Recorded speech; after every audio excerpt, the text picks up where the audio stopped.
Yada, yada, yada, yada. Rosemary came down in her nightgown, telling Eunice people's business. Eunice, girl, you don't know. And she husband bit off a big toe. The sweet man does give doggy bone. He gets whack tail when he come home. The husband don't give doggy none. So the doggy bite off his bunion. It was a bacchanal, it was like carnival. And let me tell you, girl, she in the hospital. This woman could gossip. She really could gossip.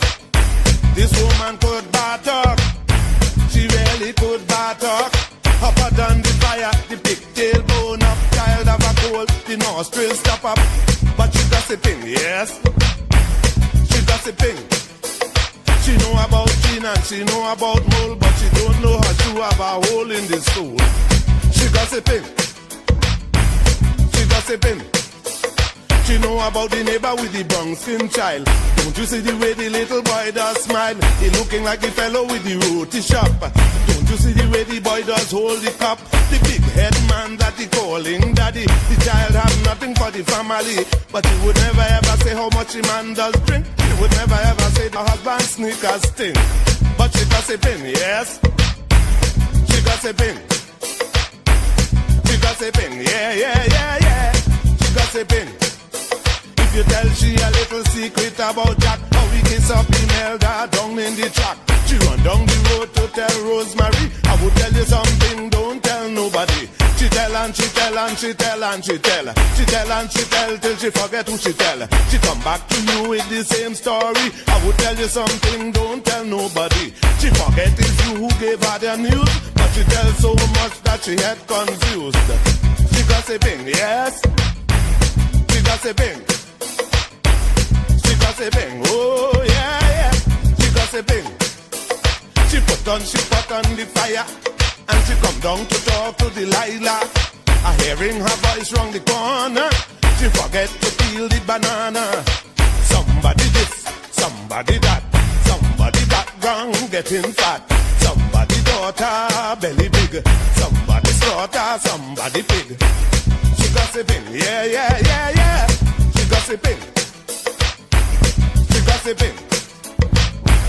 She gossiping. She is a gossiper. The thing heating up, it hot. The war Bacchanal, I go bring Bacchanal. So let me start it one time.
Hi Roxanne, hi Rebecca, hi Miss Margaret.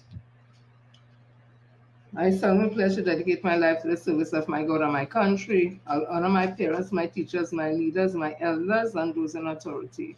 I'll be clean and honest in all my thoughts, my words, and my deeds, and I'll strive in everything I do to work together with my fellow men of every creed and race for the greater happiness of all and the honor and glory of my country. Hi, Christopher. Hi, Miss Roslyn. I just want to read this for you. I didn't write it. I wish I had. It's a really beautiful piece. I first became conscious of it when I watched Coach Carter when he asked Cruz, one of his basketballers who was going through a lot of turbulent times, emotional times. He asked him what is his deepest fear. And just like how Cruz watched Coach Carter, I too was puzzled what did he mean until almost at the end of the show, the movie, Cruz would have recited this piece, and I went to look for it and I found it, and since then it is one that I hold really dear to my heart. Hi, Kevin. It goes like this. It was written by Marion Williamson. Our deepest fear is not that we are inadequate. Our deepest fear is that we are powerful beyond measure. It is our light, not our darkness, that most frightens us. We ask ourselves, who am I to be brilliant, gorgeous, talented, fabulous? Actually, who are you not to be? You are a child of God. You playing small does not serve the world. There's nothing enlightening about shrinking so that others won't feel insecure around you. We are all meant to shine as children do. We are born to make and manifest the glory of God that is within us. It is not in some of us, it is in everyone. And as we let our light shine, we unconsciously give other people permission to do the same. As we are liberated from our own fear, our presence automatically liberates us. And I ask again, what is your deepest fear? Yeah? And who am I not to shine? Who am I to play insignificant so that others may feel comfortable around me and not insecure? When all of us have that light, all of us have it in us because we are all children of God. So let us find our light, let it shine, and don't watch somebody else's light and be insecure about it and want that person to dim their light so that you could feel comfortable, right? We are all children of God. So find out what is your deepest fear. Well, people, you all know that, hi Jonathan, tomorrow is the anniversary of the People's National Movement. It is, let me check to make sure I don't want to make any mistakes. Give me un momento, por favor. That's the most annoying French. Where did I put it? Give me a minute. Give me 1 minute. Somebody can put it up before me if they want. Right. excuse me, it's the People's National Movement 69th anniversary, and that has been held tomorrow at Napa, Saturday the 25th, January 2025. Port of Spain, doors open at 1 p.m. and showtime starts at 2 p.m. And there's going to be the keynote speaker, and going to be the political leader and Prime Minister Dr. Keith Christopher Rowley. Hi Joyce, hi Sarah, hi Miss Angela. Got your message, my darling. Don't worry. It will be used. So I looked at, I said, let me just take, it's not like I didn't know, but I said, let me just, in commemoration of that, let me again just take a little peek at Dr. Eric Eustace Williams, and the founder of the People's National Movement, and we say the father of our nation. Hi, Miss Pauline. Although as my supervisor, you know, she wasn't easy, you know, but at the end of the day, she meant the best. She meant the best for us. So I'm reading here, Eric Eustace Williams, September the 25th, 1911 to the 29th of March, 1981, when he departed this physical space. He was a Trinidad and Tobago politician.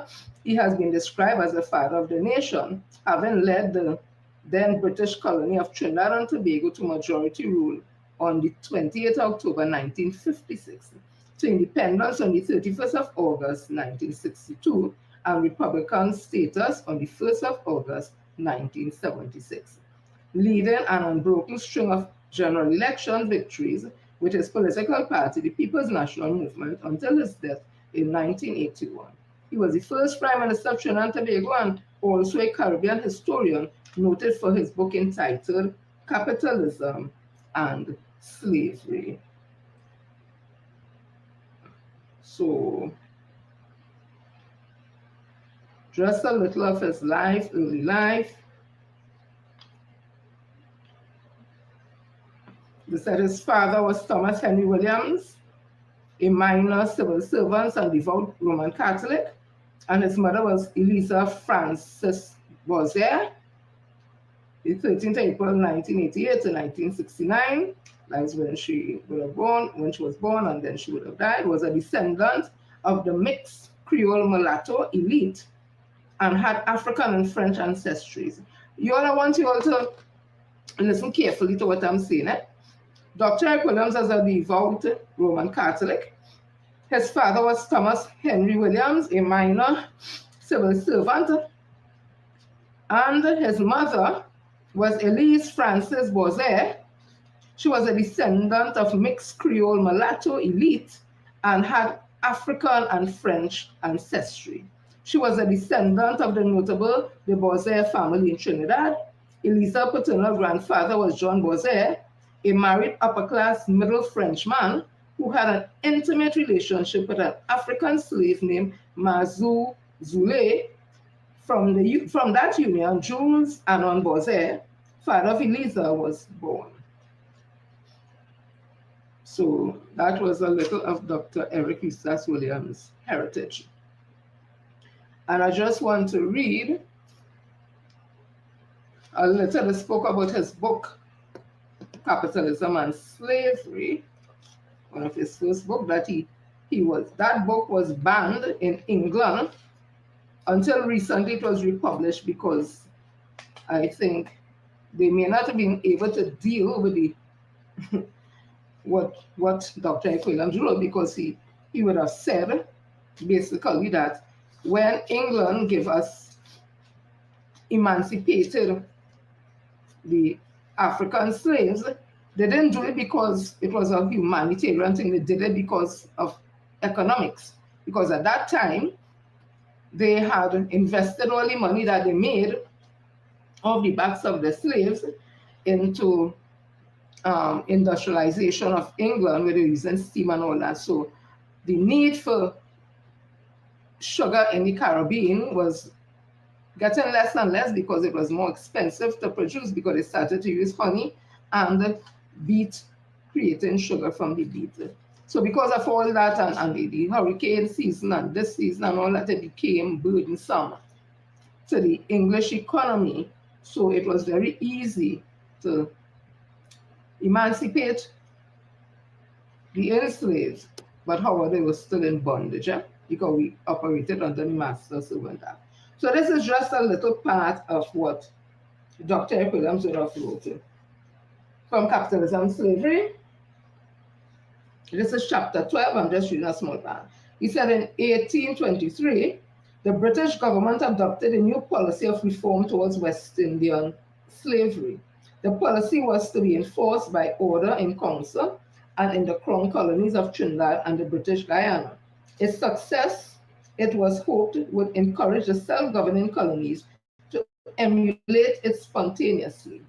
The reforms included abolition of the whip, abolition of the Negro Sunday market, by giving the slaves another day off to permit them time for religious instructions, prohibiting of the flogging of female slaves, compulsory manumission of field and domestic slaves, freedom of female children born after 1823, admissibility of evidence of slaves in courts of law, establishment of saving banks for slaves, a 9-hour day, and the appointment of a protector of slaves, whose duty it was, amongst other things, to keep an official record of the punishment inflicted on the slaves. It was not emancipation, but amelioration, not revolution, but evolution. Slavery would be killed by kindness.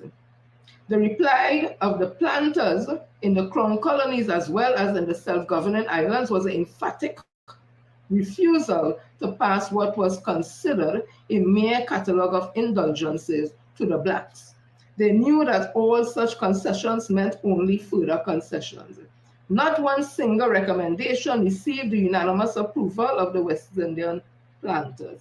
They were roused to fury, especially by the proposals for the prohibition of the flogging of female slaves and the abolition of the Negro Sunday market.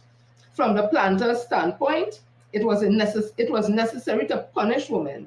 Even in civilized society, they argued women were flogged, as in the houses of correction in England. Our black ladies, said Mr. Hamden in the Bahamas legislature, have rather a tendency to the Amazonian cast of characters, and I believe that their husbands would be very sorry to hear that they were placed beyond the reach of chastisement. On the question of the abolition of Negro Sunday market, Barbados refused to surrender 1/6 of its already reduced income. Jamaica replied that the pretense of having time for religious duties would merely encourage idleness amongst the slaves.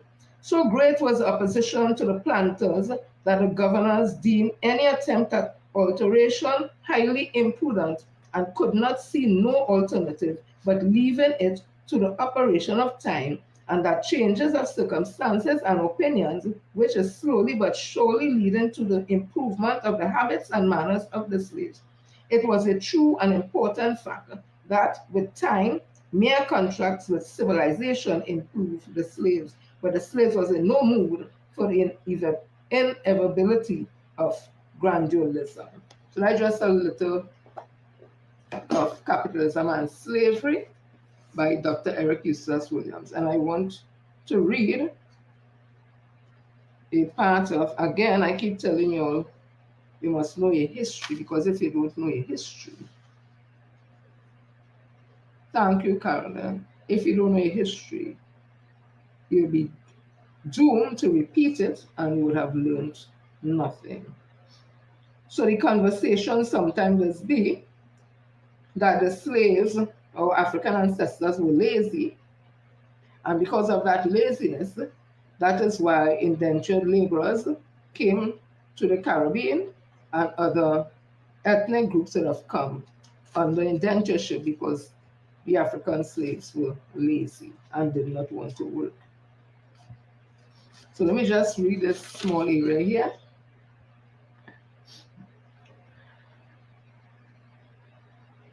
Give me 1 minute, please. Ay, ay, ay.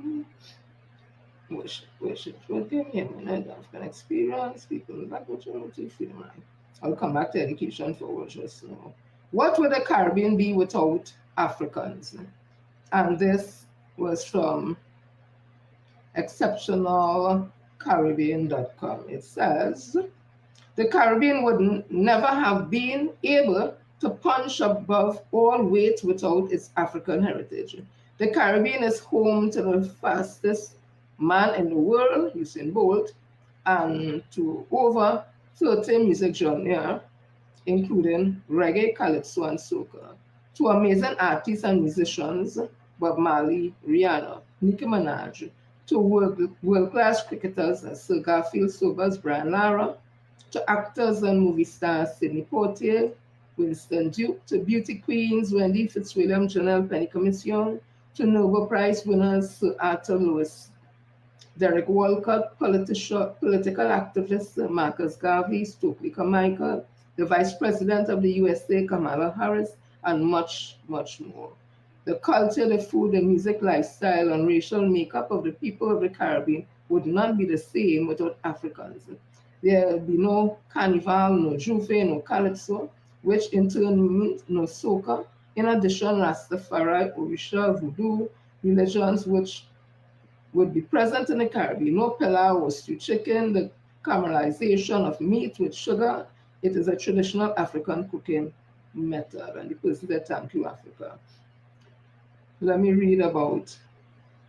It was 142 years after slavery was abolished, from 1965 to 2000, for the US to have its first Black president, Barack Obama.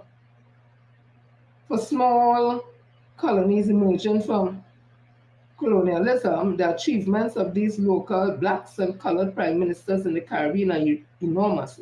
Universal adult suffrage, universal free health care, universal free education, universal freedom and liberal democracy and inclusive Caribbean society. This is not to say that there are not exceptions of all as well as hunky-dory. These achievements are hard-won and need to be preserved and protected, much like our sensitive but amazing environment. Let me read on. Free education for all. Caribbean islands are so organized that free primary and secondary school education is equally available for all, irrespective of race, color, or creed. And for the best schools on the islands, a merit system is in place. Even university education is virtually free in islands such as Trinidad and Tobago, and many schools provide a free daily warm meal for children in need. As the Caribbean demonstrates, education is one of the main equalizers. When you grow up in the Caribbean and you go to school and you learn together in a classroom with Africans, white, Chinese, Indian, mixed Muslim, Hindus, Catholic, Presbyterian, Jehovah's Witness, Anglican, and Methodist, one develops a very different perspective on race and religion. You truly learn the meaning of inclusivity and to love your neighbor as yourself. I'm reading that because before the inception of Dr. Ike Williams and the People's National Movement in 1956, education was not for everybody, and it definitely was not free. Just something I'll say quickly. Something very, very quickly. Give me one moment, give me one moment, give me one moment. Humanity of the race. Sugar plantations were a major source of wealth for the British from the 18th century to the 20th century. The British saw an opportunity to produce sugar and gain immense wealth from enslaved Africans. Sugar production was very labor intensive. The rapid growth and success of the sugar industry only encouraged the British to capture and force more Africans into slavery. This was one of the main contributors to the very large African presence in the Caribbean. As the African population increased and began to surpass the population of the whites, unlike the case in the USA, this inadvertently would cause the enslaved to rebel. Example, Haiti. run away, maroons in Jamaica, or even commit suicide in almost all islands, and eventually give rise to the abolition of slavery in the Caribbean in the 19th century. So let me read this again. Sugar plantation was a major source of wealth for the British from the 18th to 20th century. The British saw an opportunity to produce sugar and gain immense wealth from enslaved Africans.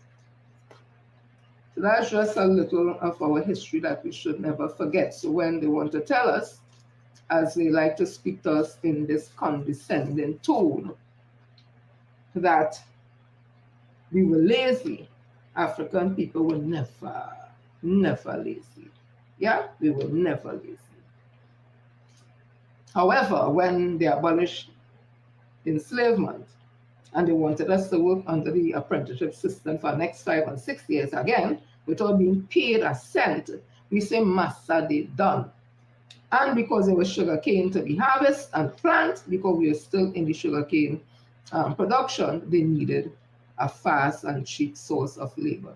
But they couldn't go back to enslavement again because enslavement was abolished. So they went to contract labor. And whether or not they would have the indentured laborers, especially Indians who came to Trinidad, would have met, of course, hard times. Anyway, it is, you will have hard times, you will have abuse happening, you will have punishment, you will have hate and jealousy, you will have all that happening. That's human being under different circumstances. But at the end of the day, one thing you must always remember, they came on contract. They were paid 3-year, 5-year contract. They were able to buy land. They got money. It might not have been $20,000 and $30,000, whether it's a penny, half a penny, or 2 pennies, they were paid, unlike us. So they got a hands up while we keep getting a hands down.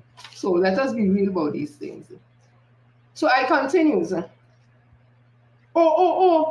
And again, for those who continue to say that I am racist and I don't like Indian people, let us put it in context quickly. I don't like no human being who advantaged any other human being. You could be Indian, Chinese, Syrian, whatever it is. Yeah? And if I'm speaking about the Indians who came to Trinidad during enslavement and reading from people who are more learned than me, professors and doctors, and I am reading what they write, then you all need, if all find I am racist, then you all need to tell them that they are racist because it's their work that I'm reading. I am not saying this on my own. I'm reading from what I see. So if you as a person of Indian descent take from that I don't like Indian people, then you have to check yourself, because you coming from a place of insecurity and feel like talking to you, and probably you is racist. But if you listen to it in context, because I never said all Indians, I can't say all or nothing. I speak about contextual things that all they know to be true. All you know, the things that I am speaking, it is true. You may not be practicing it, your mommy may not be practicing it, but probably a great granny and a great auntie or somebody would have been practicing that because it's a part of the culture in the Indian community. I don't know why you're all so ashamed and so afraid to talk it, but you're not afraid to talk about my ancestors and my failures and my weaknesses of my ancestors and we children and we children. You're not, it's okay. Anybody else can talk about us. That is okay. But as you speak about another race, mainly the people of Indian descent, and you speak about historical things, they say you're racist. And it is so ironic. Some who look like me, joining with them to say that. So you all get it together. First, I'm racist. I don't like Indian people. Then you will say I'm a slave catcher. Then you will say I am a leg bottom. Then you all make up all the mind, or they give me too much titles. I ain't even go to school to get so much titles, although they give me titles just so, and I get nothing for it, no pay, nothing at all. Make up all the mind, and because I could never be all those things. That is cognitive dissonance you are practicing by saying that I don't like Indian people, and I'm a slave catcher. These two things don't mix, right? So again, once you have Indian descent and you're offended by the things I'm saying, you have to check yourself. It means to say that you're not comfortable with yourself, you're not comfortable with your history. And I continue to say, because I'm comfortable with myself and my history, I'm proud to be Black. I can stand and support anybody else of any other race and stand there and not feel as if they're diminishing my worth or I am inferior. I stand as a superior, and I look at things on merit. I don't look at race, I look at face. But again, if you come at me sideways and if I'm a different race, or you disrespect me, you go get disrespected. Same thing with my peeps. If all of disrespect me and it's on, I go disrespect you, right? So it's a human thing at the end of the day. So no other history, my Indian brothers and sisters, and stop getting so offended. Because I've never said everybody does think like that. But it is a fact that it happens in the Indian community. A lot of racism is practiced against people of African descent. In the African community, I'm sure there are instances of that. Unfortunately or fortunately, I have not met it, so I can't speak about what I don't know. I can speak about the East Indian community with some level of confidence because I grew up amongst the East Indian community in the Aruka and Five Rivers area. Yeah, I have friends around there, so okay. So let me move on from that. So somebody sent me, one of my fans, one of my doodles, all is my doodles, so don't get harassed. She sent me something to show as good news, and I thank her for it, and I want to encourage all others, if you all find something that is good news that I can speak about, please find a way to get it to me so that I can showcase it. So what am I speaking about? Where did it gone? Where did it gone? What is this? Oh, just the one. I think I have it. Just one. Okay, it might be here. So, what do you think? Right. So this is from Pleasantville Secondary School. Take a look. Hi everyone! Welcome to Pleasantville Secondary! And this is our school farm. Here at Pleasantville Secondary School, we have our very own solar phonic system. It is a hydroponic system that is powered entirely by solar energy. Down here we have, as you can see, we have our reservoir that holds all our water and our pump that distributes said water and nutrients evenly amongst our plants. These are grow boxes. This is where we conduct crop rotation. Currently we are growing sweet potatoes, peppers, and okra. Limited space? No problem at all.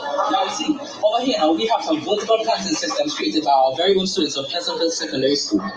When you think about agriculture, we think about cultivation of crops, but we even forget the animals. So welcome to Pleasantville Secondary's farm for all your units.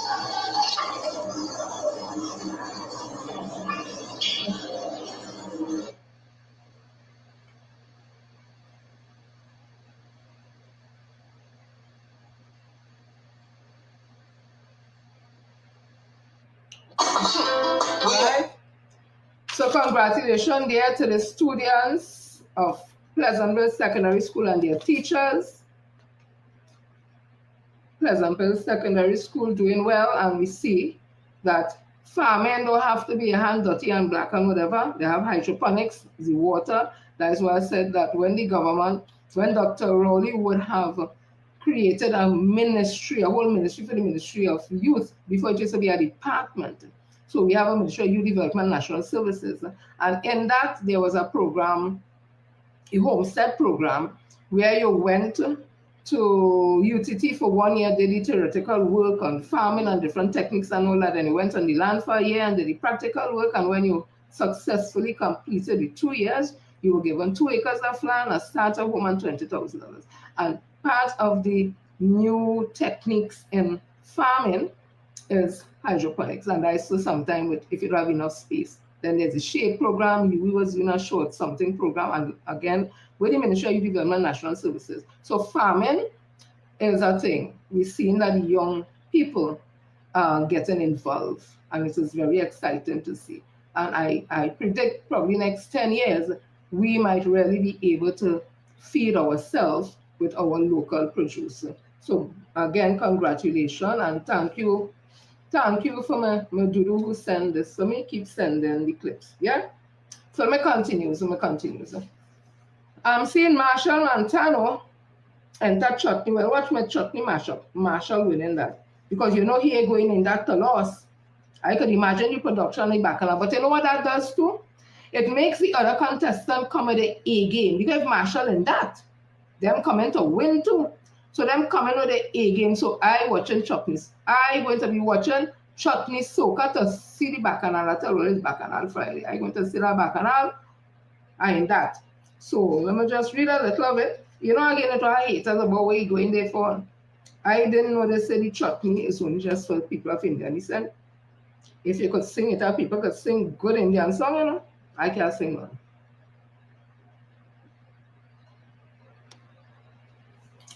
So it says here Marshall Ice Chutney Crown. I think what is that? Look, just said I buy one a chocolate and then I like dark chocolate and I saw once I bought one. I went by Pennywise and I bought one. First time I'm going to be eating it. So it says here, this was in Trinidad Express, January 24th. Excuse me. He hugging up Jupiter. Oh, remember Jupiter? Jupiter wine with the waiters roll up the tassa, roll up, and nobody know Jupiter was pregnant. Jupiter roll that waist and roll up the tassa. I was like, oh my God, she got wine and get. Next thing here, Jupiter was pregnant all the time. He was like, what? So Soca Star Marshall Montano wants to become the next chutney king. Montano was named amongst 34 artists who will compete in the semi-finals round of the Chutney Soca Monarch on February the 8th, 2025. The announcement was made in a media release issued by promoter George Singh. He released it yesterday. So Montano has won the Power Soca Monarch title 5 times consecutively from 2011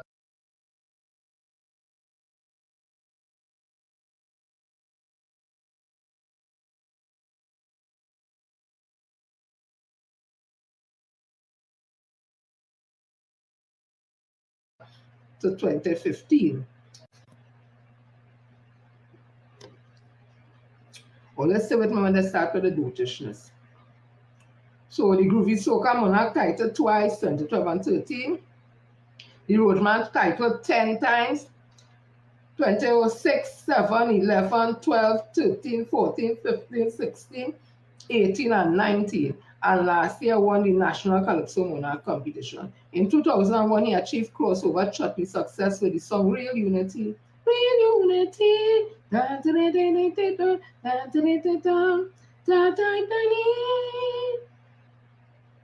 I wanted that. I think that's it here. I don't know the words. Which was a collaboration with chutney veteran Jupiter Ragnana. No, God, we don't know she too bad enough. We still do. There were mixed views on Montano's inclusion in the competition on the Express Facebook page yesterday, with some expressing support for his participation. He's a citizen of Trinidad and Tobago. Listen to the words there.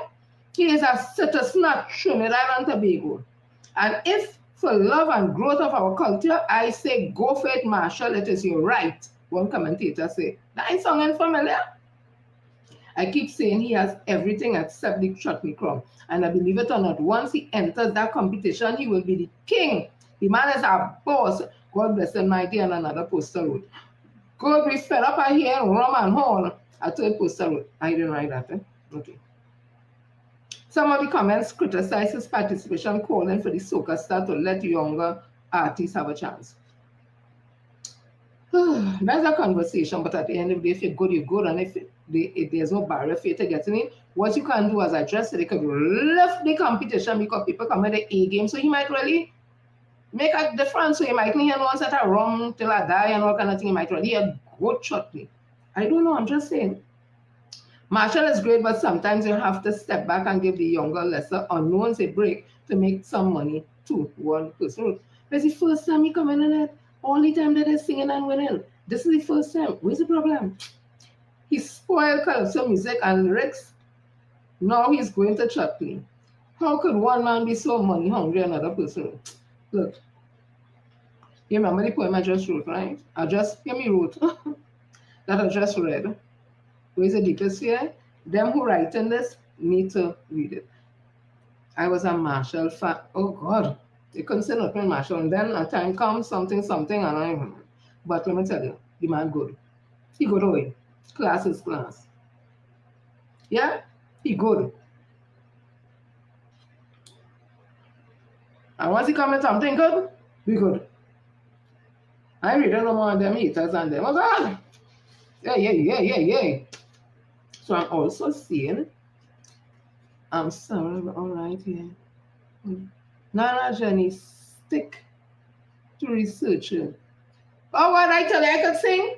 Luckily, me alone, I'm a lady. What the hell? I can't be good at everything. Just for spite, I would find it and sing it back again. You see what I tell you? She ain't easy.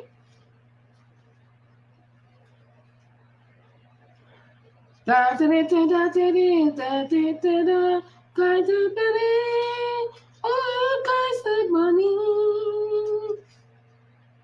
for you. So I'm saying, look news 6 hours ago. Application open for elite athlete assistant program. Remember, they said this government will do nothing for the athletes, and the athletes will get the money, and they have to suffer. It have an athletes program.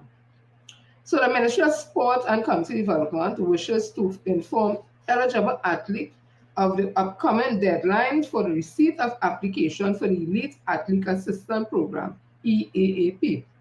Excuse me. In a release, the ministry said the deadline for submission is April 11, 2025. Minister of Sports and Community Development, Mrs. And the woman is not no sham for coaching. The woman is a big woman she married. Get the woman she title, please. It is Minister of Sport and Community Development, Mrs. Shamfa Kojo Lewis, said the government of the Republic of Trinidad and Tobago, GORTT, to the Ministry of Sport and Community Development, remains committed to supporting and facilitating the efforts of our national athletes in alignment with the goals outlined in the National Policy on Sports 2017 to 2027. This program remains essential to providing our athletes with a means of subsidizing the expenses involved in the athletic development of our outstanding athletes as they work to bring glory, pride, and honor to Trinidad and Tobago on the world stage. The eligibility criteria for athletes applying for the EAAP are as follows. So athletes and athletes' parents, and if you know somebody, go look it up. Athletes must be national Trinidad and Tobago ranking. You have to be top ranking within the top 40 of their respective sporting discipline in the world. The medalists at the Olympic Games, World Championship, Commonwealth Games, Pan American Games, and Central American and Caribbean Games. So you can't just start to say it as run around the track in Larry Holmes Stadium or the park or something, and you could run fast because somebody timed you and then want to apply to get it. That is not how it's done. You have to have all this experience and you have to win all them kind of things first, right? Represent Trinidad and Tobago at sanctioned international competition, make themselves available for selection at the stipulation games within the Olympic quadrennial, be performing at a sub-athlete level with major success. As such, applicants are advised to follow the guidelines outlined in the grants page. Grants, they're giving a grant, you have to pay back for the Elite Athlete Assistant Program on the ministry website. So people go find it and not reading anymore. Go and find it for yourself. Okay? No, let me just give you the money back. So it says for fiscal 2023-24, the ministry disbursed fundings to the tune of $3,187,500 to support 22 athletes under the EAAP. The program continues to be a valuable resource in helping athletes reach their potential and compete on the global stage. You see how much money they put out for 2023-24? Let me read it again. Because they say the government is paying them, government don't get nobody nothing. They don't get the young people nothing. The sports people got suffering. Yeah, what they get? $3,187,000. No, let me read it again, people. Right. $3,187,500. That's how they supported 22 elite sportsmen and women, 2023-24. Now, that's them come back and apply to get your grants. So let me move on. People, you remember Professor Professor Hossain, that his name, Roger Hossain or Hossain, one of the two. He was saying something to the effect that we should kind of like follow. I paraphrase, and he may not have said it like that, but I interpret it mean like we should follow Guyana, right? Excuse me, they call me and all that. I want all to listen to this and tell me if Guyana is who we should be following. All listen to this.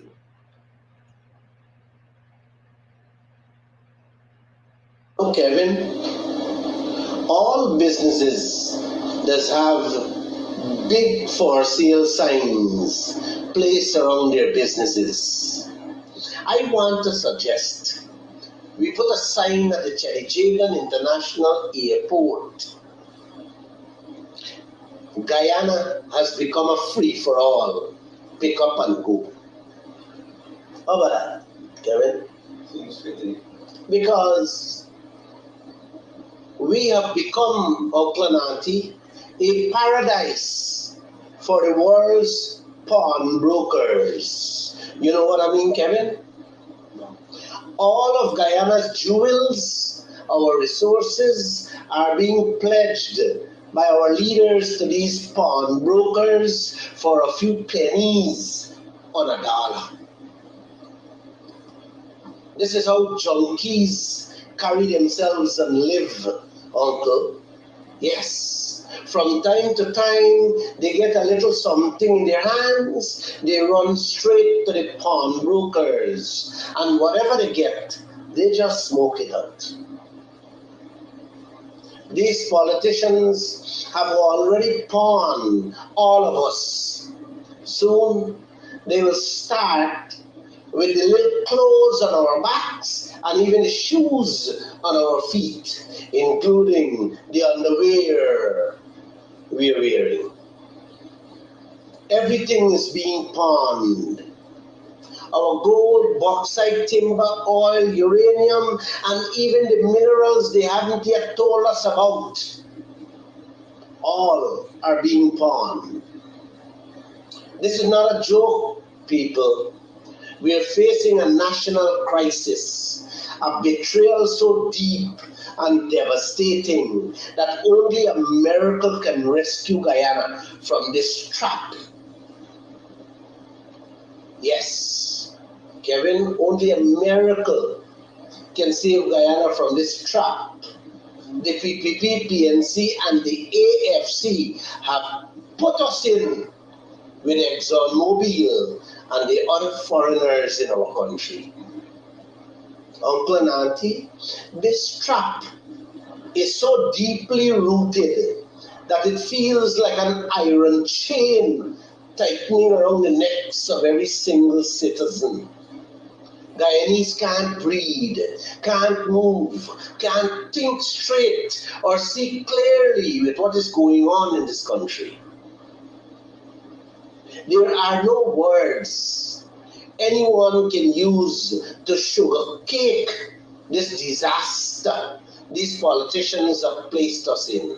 And certainly, there is no polite way to frame this absolute sellout of Guyana's resources to ExxonMobil and others.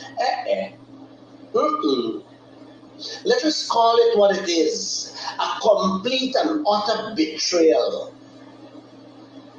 Kevin, these three political parties haven't just mismanaged our vast wealth. They have pawned, yes, they have pawned out our birthright and are now mortgaging our future to foreign corporations and financial institutions. While them and their cronies are enriching themselves alongside ExxonMobil and the others, leaving the Guyanese people shackled to an arrangement that is bleeding every one of us dry. Help me make sense of this madness with our oil.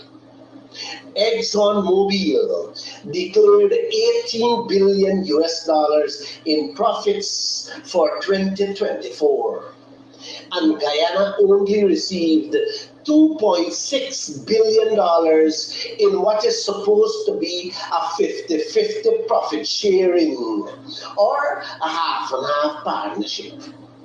Can anyone explain that to this nation? Kevin?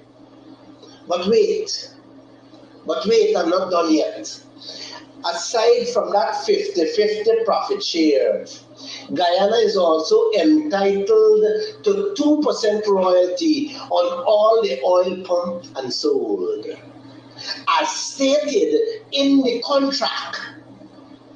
So tell me, Kevin, how does ExxonMobil walk away with 15.4 billion US out of that 18 billion, while Guyana is left with only 2.6? Kevin? Find me a mathematician, a professor, or even a bright high school student who can explain how half of 18 billion plus 2% royalty equals to 2.6 billion.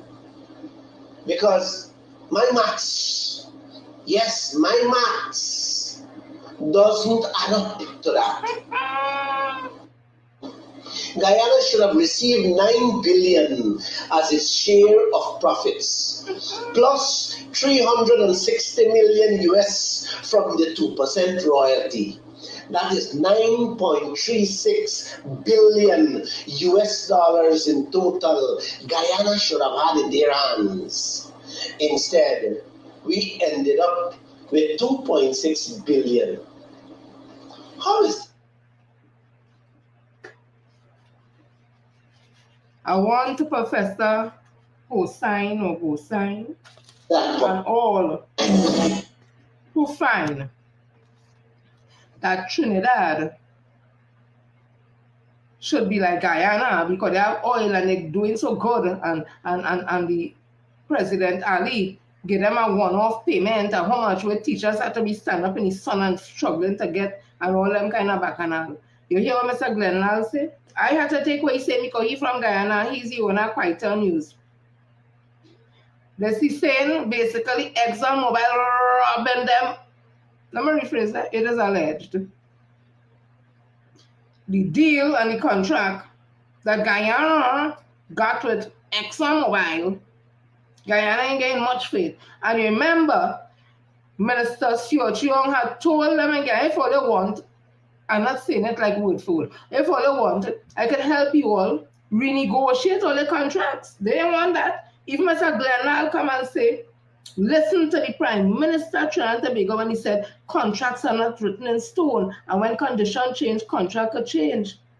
Because Barat and them, let's call it Petty Betty, for the way that get on about Trinidad and Tobago and collapse and all kind of thing, and then he answer back and answer.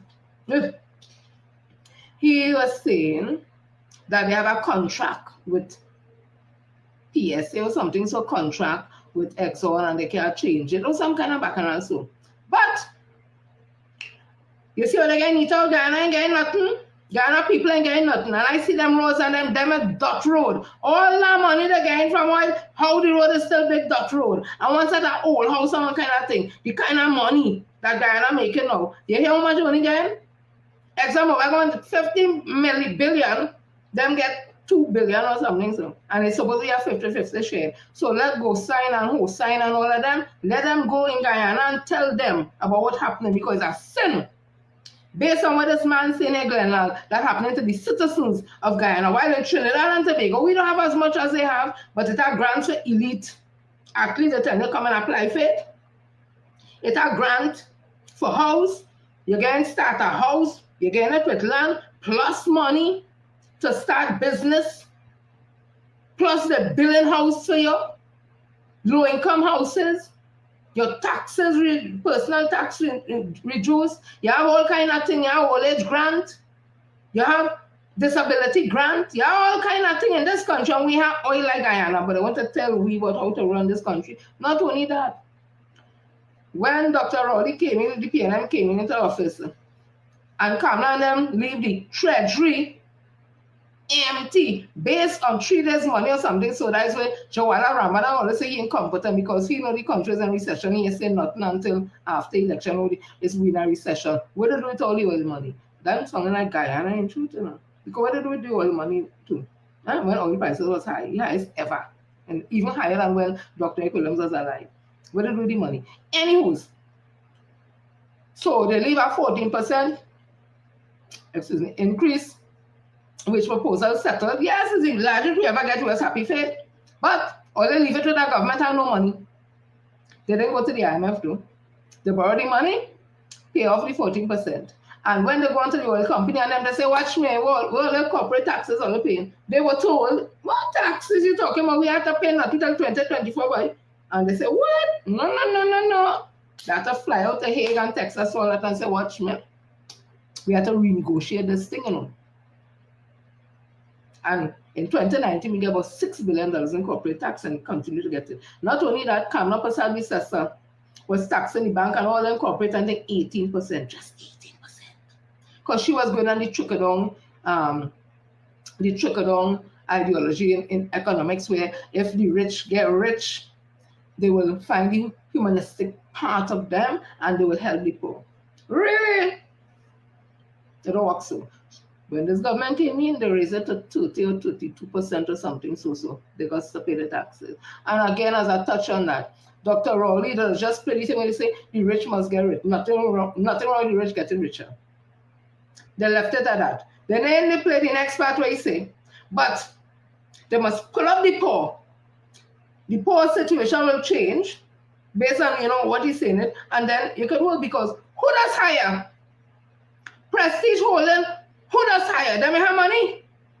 And they does hire poor people. And it's a poor people that who work and go and study in UWI, and then they leave from there, go to something different. That don't happen. Some of them like the work, they continue, they become manager. If the rich have money, how they go hire the poor? But he did mention, but the poor have to come out of poverty. They don't play that part. Because again, everything with Dr. Rowley and the PNM, China see, remember, I say, what is the deepest fear? They're afraid for the PNM to shine. But can't stop that light. So let me continue, people. Opposition Party in Ghana preparing to have an emergency consultation next week with the international community to raise concern about the country election, which is coming. Lord Father. My prayers go to Guyana, our brothers and sisters of all races. People went to Tobago in a hot, all over Bacchanal. Listen to Bacchanal. Oh, Bacchanal. Hey. It's about what they're not getting anything. You yourself, Azir, would have either read or spoken about contracts given to persons quiet in Trinidad, while our contractors are being declared corrupt and audits are being done. All we are hearing about, we're still hearing about a $2.5 million rope. And if we have to speak, let's speak in the context of the realistic situation. Really, we're speaking about $2.5 million. If I have to speak corruption in relation to contracts of 50-something million and 20 million and 20-something million to persons who don't have anything to do with the island, yet we are zooming in people's ears about $2.5 million when people are struggling to pay their loans or deal with their bankers. That doesn't make sense to me. So I'm not sure who the representatives of the TNG at this time are trying to fool or speak to, because common sense tells you that at $2.5 million now, that rope and the whole story was already overused and abused, and you got into power, and now you must execute the commitments you made. And that has failed dramatically and drastically, and we cannot sit and not speak. So the private sector needs to come out and make the demands, because the check coming from Trinidad will continue from what we are seeing to keep the other Tobagonians silent. And clearly the mandate from Mr. Augustine and his team has to be to destroy or completely destroy or destroy the private sector. And we will continue to get a check from Trinidad that will feed Tobagonians, keep them suppressed, keep them uneducated, keep them without leadership or self-development. Maybe that is their mandate. Hey, Oli, where's that one? When we was telling Miss Haddad, with all due respect, Miss Haddad, and Martin George, and all the intellectuals in Tobago, do not let Fali and Watson Salman Drew get into the THA. All they didn't care. All they say silent. And they say silent is consent. I don't always believe that. But all they say silent. Now today, all they reaping what all they sow, because we told all the Fali and Duke and them can't run no THA. For the 21 years that the PNM was there under Mr. Dr. Orville London, Tobago never saw so much development before. Because under deceased Hochoy Charles, it didn't have all that kind of development. And them was there for 20 years or something. So it's only after when Dr. Orville London came in the THA with the PNM, Tobago started blossom. No, all they started buying Tobago, Trinidad don't like we. Same thing again, same trumpet talk. Trinidad don't like we, and this country develop, and all they tell them young ones and them who knows nothing about how Tobago was. They come, they grow up and see Tobago nice. They didn't see the Tobago before. So when all they start to tell these children again, that's what it was doing. Use these children, use the illiterate, not the children are saying illiterate, but you know what I'm talking about. Use the vulnerable, use the next word. Use the vulnerable in society to pray on them and feed them all kind of ding, ding, ding, ding, ding, and for them to go. The thing. So let's tell the young people, PNM never do not go to Tobago, and them is on 21 years old and 10 years old. When PNM was Ting, them was 1 year old, they now born, some didn't born and all that. So them didn't know how Tobago was before Dr. Orville London. So they buy in to the crap that Watson Duke and Fali them was feeding them, and all they voting 14 to 1. Oh God, PNM get their backside whip wash and all kind of things. 14 to 1. And what happened now? Even the business chamber don't want them to go, because what they lying them all like, well, who don't hear go feel? That's a lesson for Trinidad. Let come and them come back. So we still in Tobago because over Bacchanal, I get this off of a gentleman page called Mr. Gavin Walters. I'm not too sure what this Bacchanal is, but it's Bacchanal. All them who in Tobago, all them might understand what it's about. It's something with whitey and some house building and oh, it's Bacchanal. Let me see if you can understand what's going on. So let me read first what he said. Now, Tobago people, and I know all of us right in a unique way that, Papa, if you ain't, okay, right, it is so bad. So here now, man, I don't know what else to think about this guy, you know. This guy is a miscreant of the highest order. He's a liar and should have never been given that portfolio. But Fali had the chance to rectify that problem and did not do so after promising a reshuffle since December 2022. Now here Whitey, pretending to be a man of compassion when he has a wicked, hateful heart that includes a pacemaker. Oh Jesus. Bacchanal. He said so himself in an interview on the set station with Jerry McFarlane. Excuse me. Still talking about the completed house in Blenheim. I hope that's how you pronounce it, people. If it's not, forgive me. This is yet to be occupied after about 5 months and promising 3 more at Milford Court by April. Which April? April 2026. He'd be long gone by then. He also talking about women getting evicted from their homes. But isn't he the same person who tried to evict a legitimate homeowner from his house in Blenheim? I'm not sure if that's a word. Not because, remember, but Tobago have a lot of Dutch too and that kind of thing. And so some of not just only English, only Dutch. Yeah. So, not long after entering office, Thank God for the powers of the court that the plan was destroyed.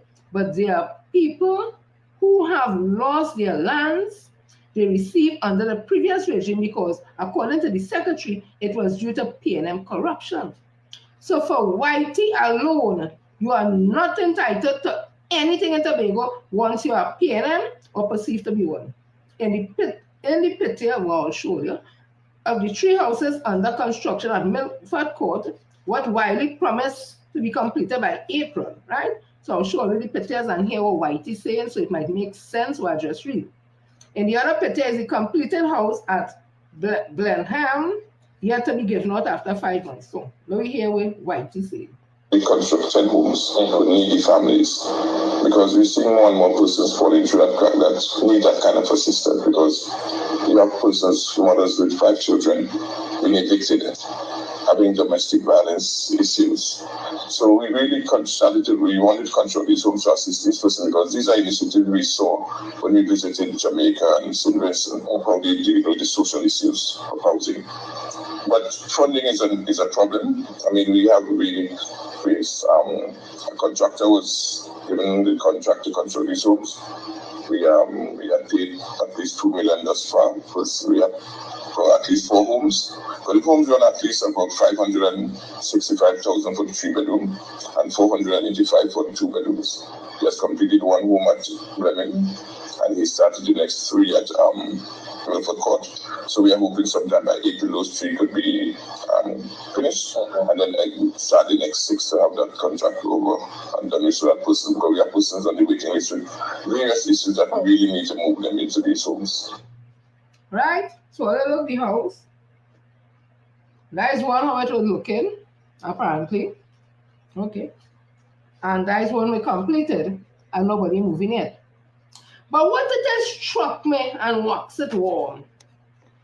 The man said that he went to Jamaica and St. Vincent and he see how they the street. But you know, like the less vulnerable and all them kind of thing. He needed to go there. It just reminded me that the one we talk about we unwash and all that, when she went to Grenada to get advice on how to stage carnival. Because at one time Grenada, Tobago was awarded Grenada. And we saw what happened with that. We could have count the job on we hand. Like the spice people say, me ain't getting in that.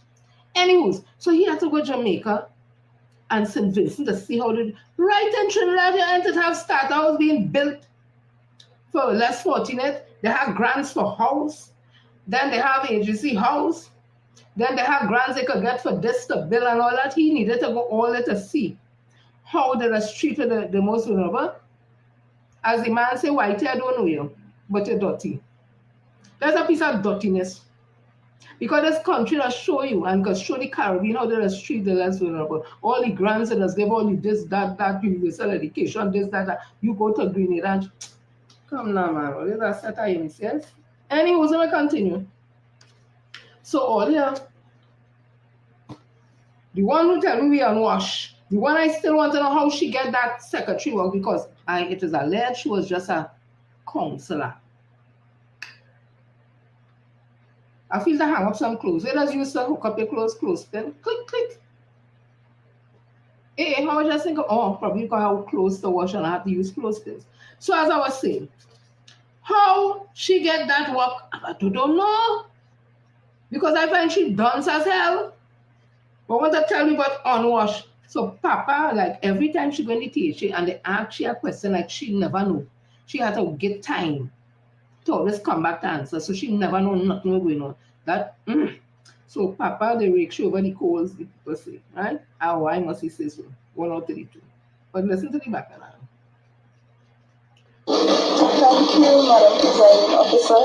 This is Secretary Kia. We are asking, Madam Presiding Officer, who is the private partner, the private promoter that is engaged in this project with the Tobago Festivals Commission?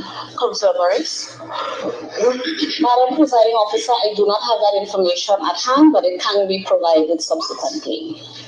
Thank you, Madam Presiding Officer. Presiding Officer, question number 85 to the Secretary, Division of Tourism, Culture, Antiquities and Transportation. Councillor Tashia Boris. Councillor Boris. Madam Presiding Officer, at this time I'm not in a position to answer the question. I'm requesting a deferral to the next sitting. Presiding Officer, question. That's all she does do. Can't answer a question. It always deferred and deferred, but the dressing, the drinking, the eating. It is alleged she beat some man in Scarborough. It is alleged she daughter beat some child in the school. It's all kind of alleged and alleged and alleged. Papa. Oh, Bacchanal. Did I tell all this sort of ago? Did I tell all this? So Farley say he paid the Fisher folks. Listen to the Fisher folks again. Listen to them again.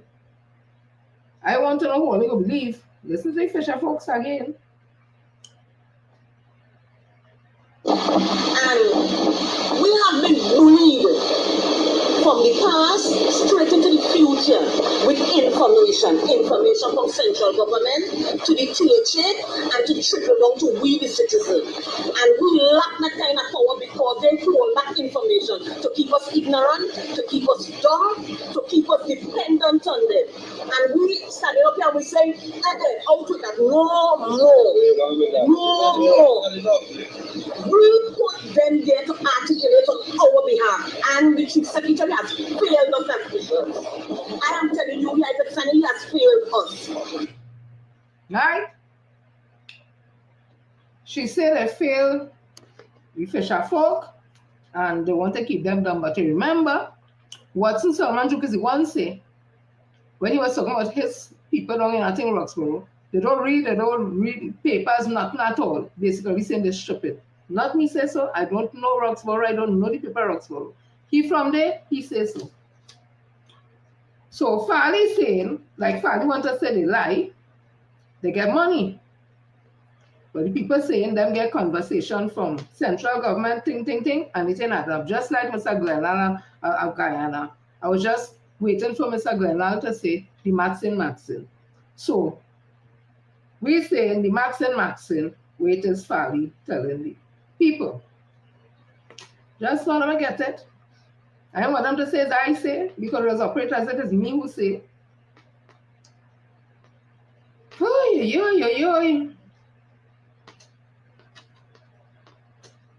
Hi Val, hi Robert. So Farley say, must you have to see the Fisher folk come out and telling them basically like they have receipts to show that like you get the money and he ain't give you the money, he jump out. So January 21st, CNC3 News, Chief Secretary Farley Augustus has clarified that the recent funds sent to the All Tobago Fisher Folk Association represents another installment of monies owed for work done during the February 7th oil spill cleanup. He said with the 1.1 million paid to ATFA, an additional 2 million was sent recently. So now THA owes ATFA 3 million for work done during the oil spill. This came after the ATFA President Douglas viewed the money received sometime last week as compensation and not payment. Speaking to Guardian Media, Augustine clarified that the Tobago House of Assembly is not responsible for compensation, as this responsibility lies with the International Oil Spill Compensation Committee Fund. He also sought to address confusion regarding his statement in December about 2 million assistance for fishermen. He explained that this assistance was never intended for the All Tobago Fisher Folk Association to distribute. Additionally, it was not a form of compensation. At that time, he said the 2 million assistance will be made available through the Division of Food Security. He clarified that it was specifically for fishermen whose claims were assessed and were approved by the Tobago Oil Spill Committee last year. This assistance is intended to help them until they complete the process and receive compensation from the International Oil Spill Compensation Committee Fund.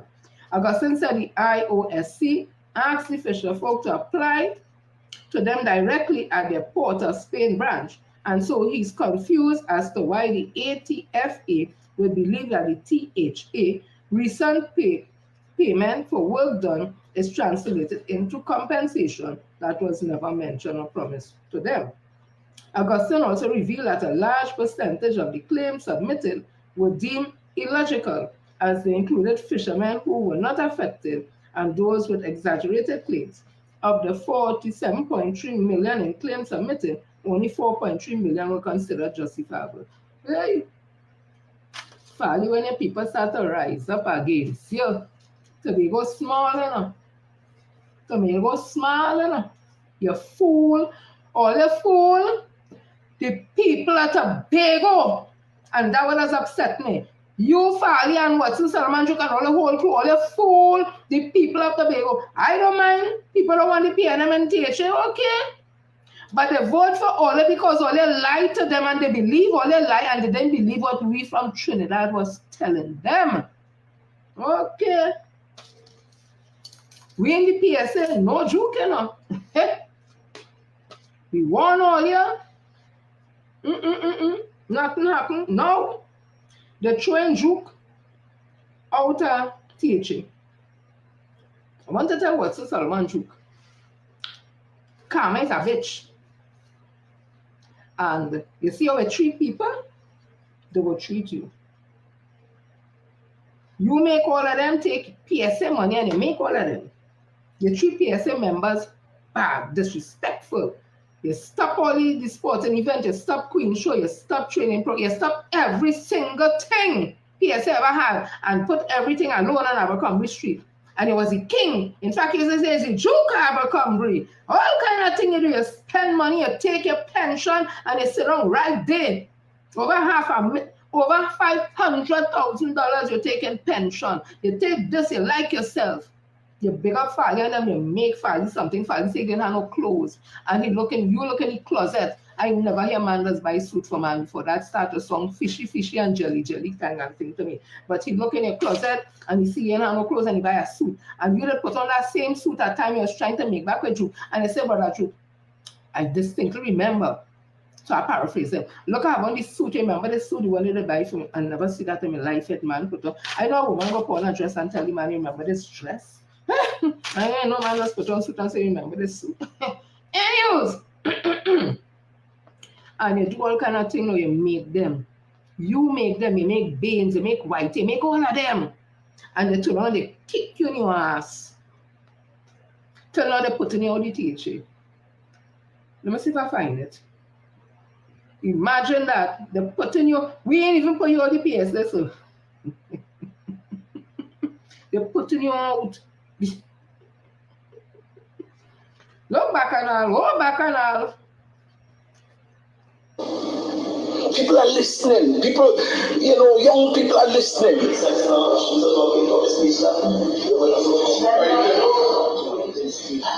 Assemblyman Duke. You know, it's the same thing as a... No. Have a seat, Assemblyman Beans. Let's set the tone for the rest of the year, please. Assemblyman Duke, you are addressing your colleagues. This is an August chamber, and I won't allow that. I won't allow that.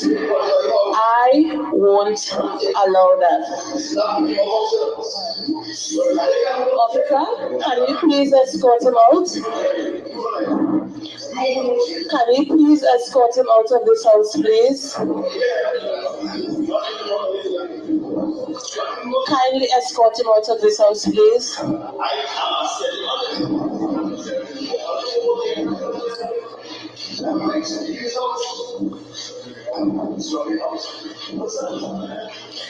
Officers, please escort him out of this house.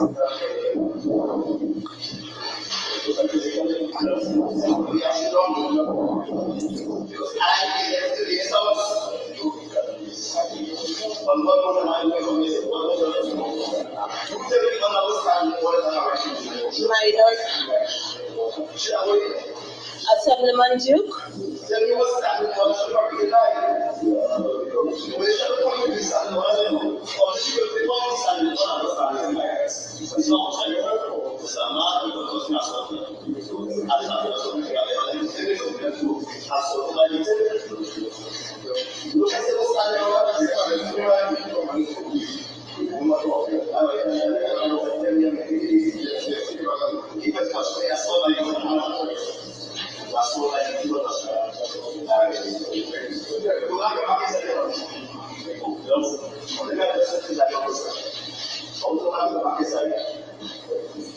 You can take your leave.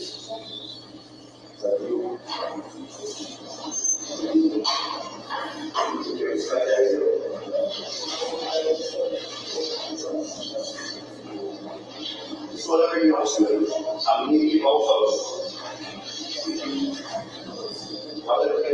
Mouse House. Mouse. Julia, Mickey Mouse House. not in the house, please. This man was here. Not in the house.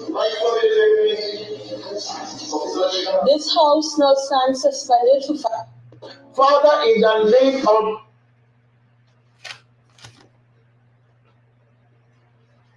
Look how Baines, Juke, I hope you're hearing me. Look how Pastor Baines watching you and laughing. That the same man when we was talking, he said, we must protect him. We must protect Juke, and they make all kind of song, all kind of thing. How he ain't protecting, you know, he say, no, across it a big grin on the face and you make them.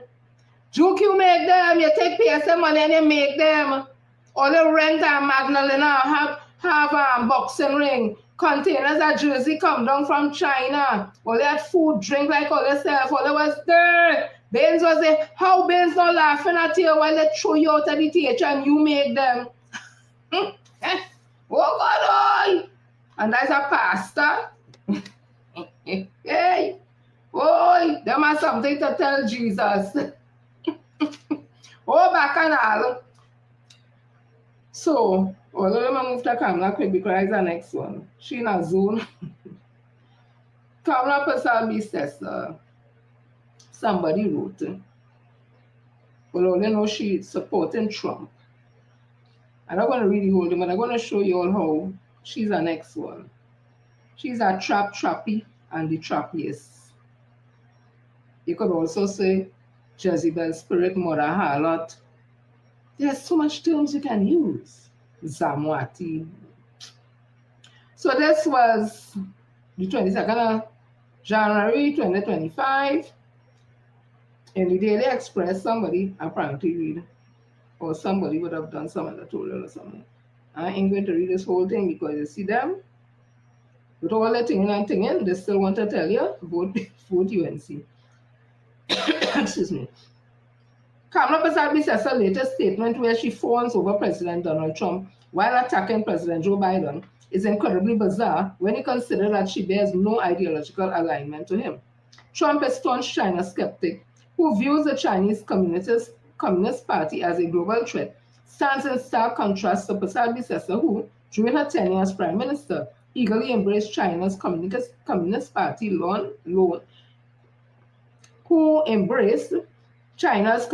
Communist Party loans as though they were lifeblood for her administration. So let me read that again. Trump is a staunch China skeptic or scriptic who views the Chinese Communist Party as a global threat. It stands in stark contrast to Pasabi Sessa, who during her tenure as Prime Minister eagerly embraced China's Communist Party's loans as though they were lifeblood of her administration. So she borrowed the money from the Chinese Communist Party. Pasabi Sessa criticizes Biden for his so-called left-winged policies, yet her own economic worldview has consistently been rooted in leftist ideals, including expanding the role of the state, promising state subsidies, and cradle-to-the-grave policies.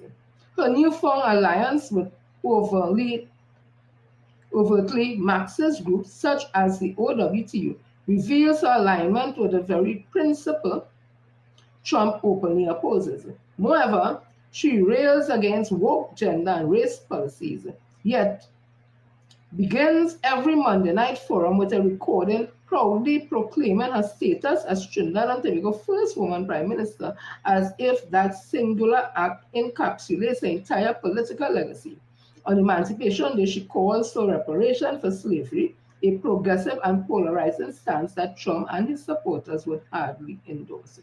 Even more contradictory is her anti-leftist stance, is her embrace of socialist rhetoric, borrowing the Soviet-era mantra, peace, bread, and justice, in her speeches, while also labeling her 2023 public protest as the October Revolution, and unmistakably nod to the violent Bolshevik uprising. These choices not only betray her ideological confusion, but also demonstrate a lack of self-awareness as she has adopted the language of philosophy of the most extreme left-wing ideology. The contradictions extend to her stance on vaccine.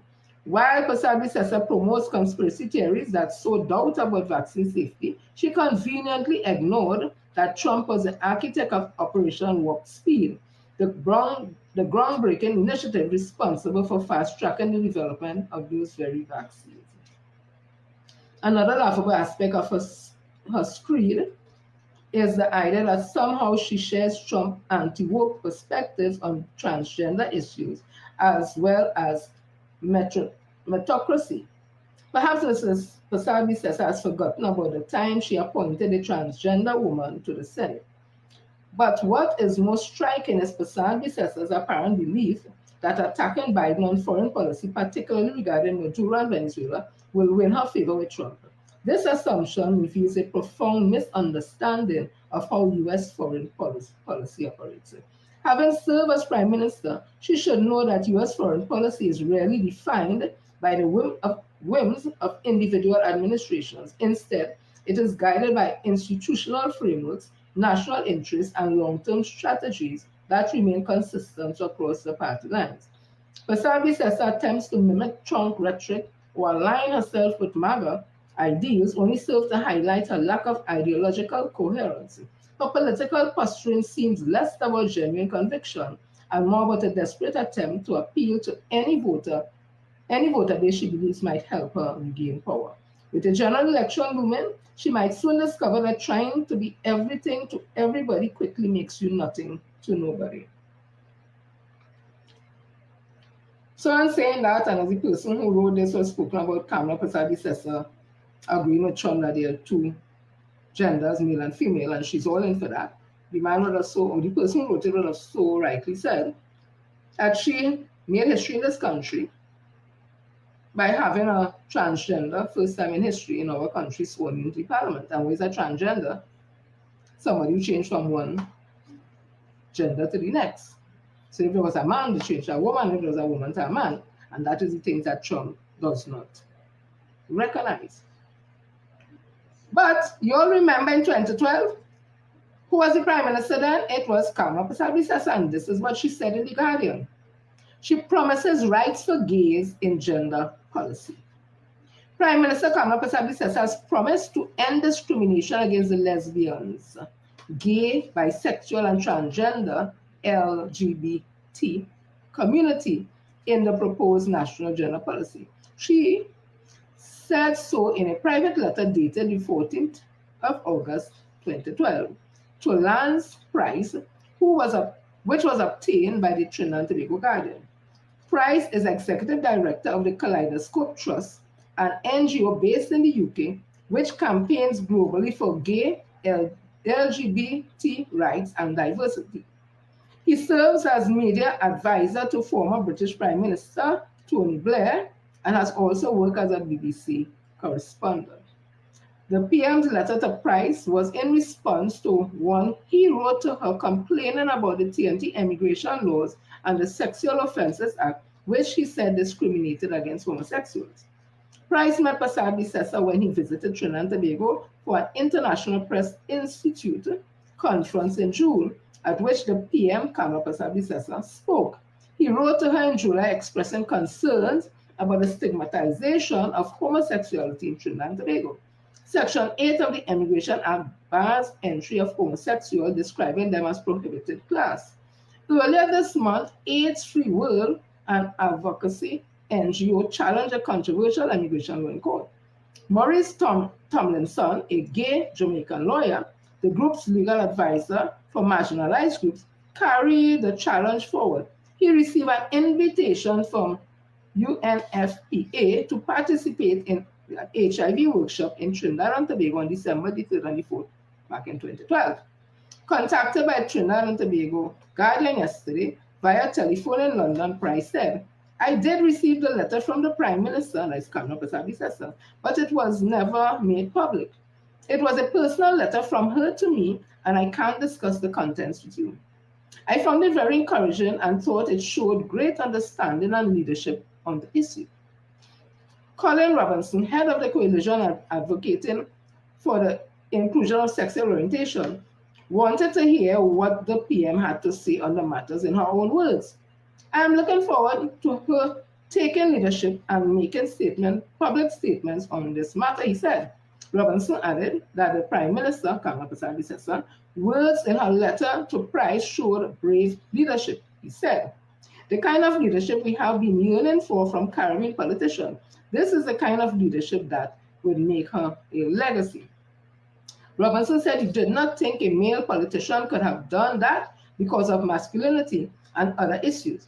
It's something about a woman that makes it possible, her maternal instinct, her style of leadership. Told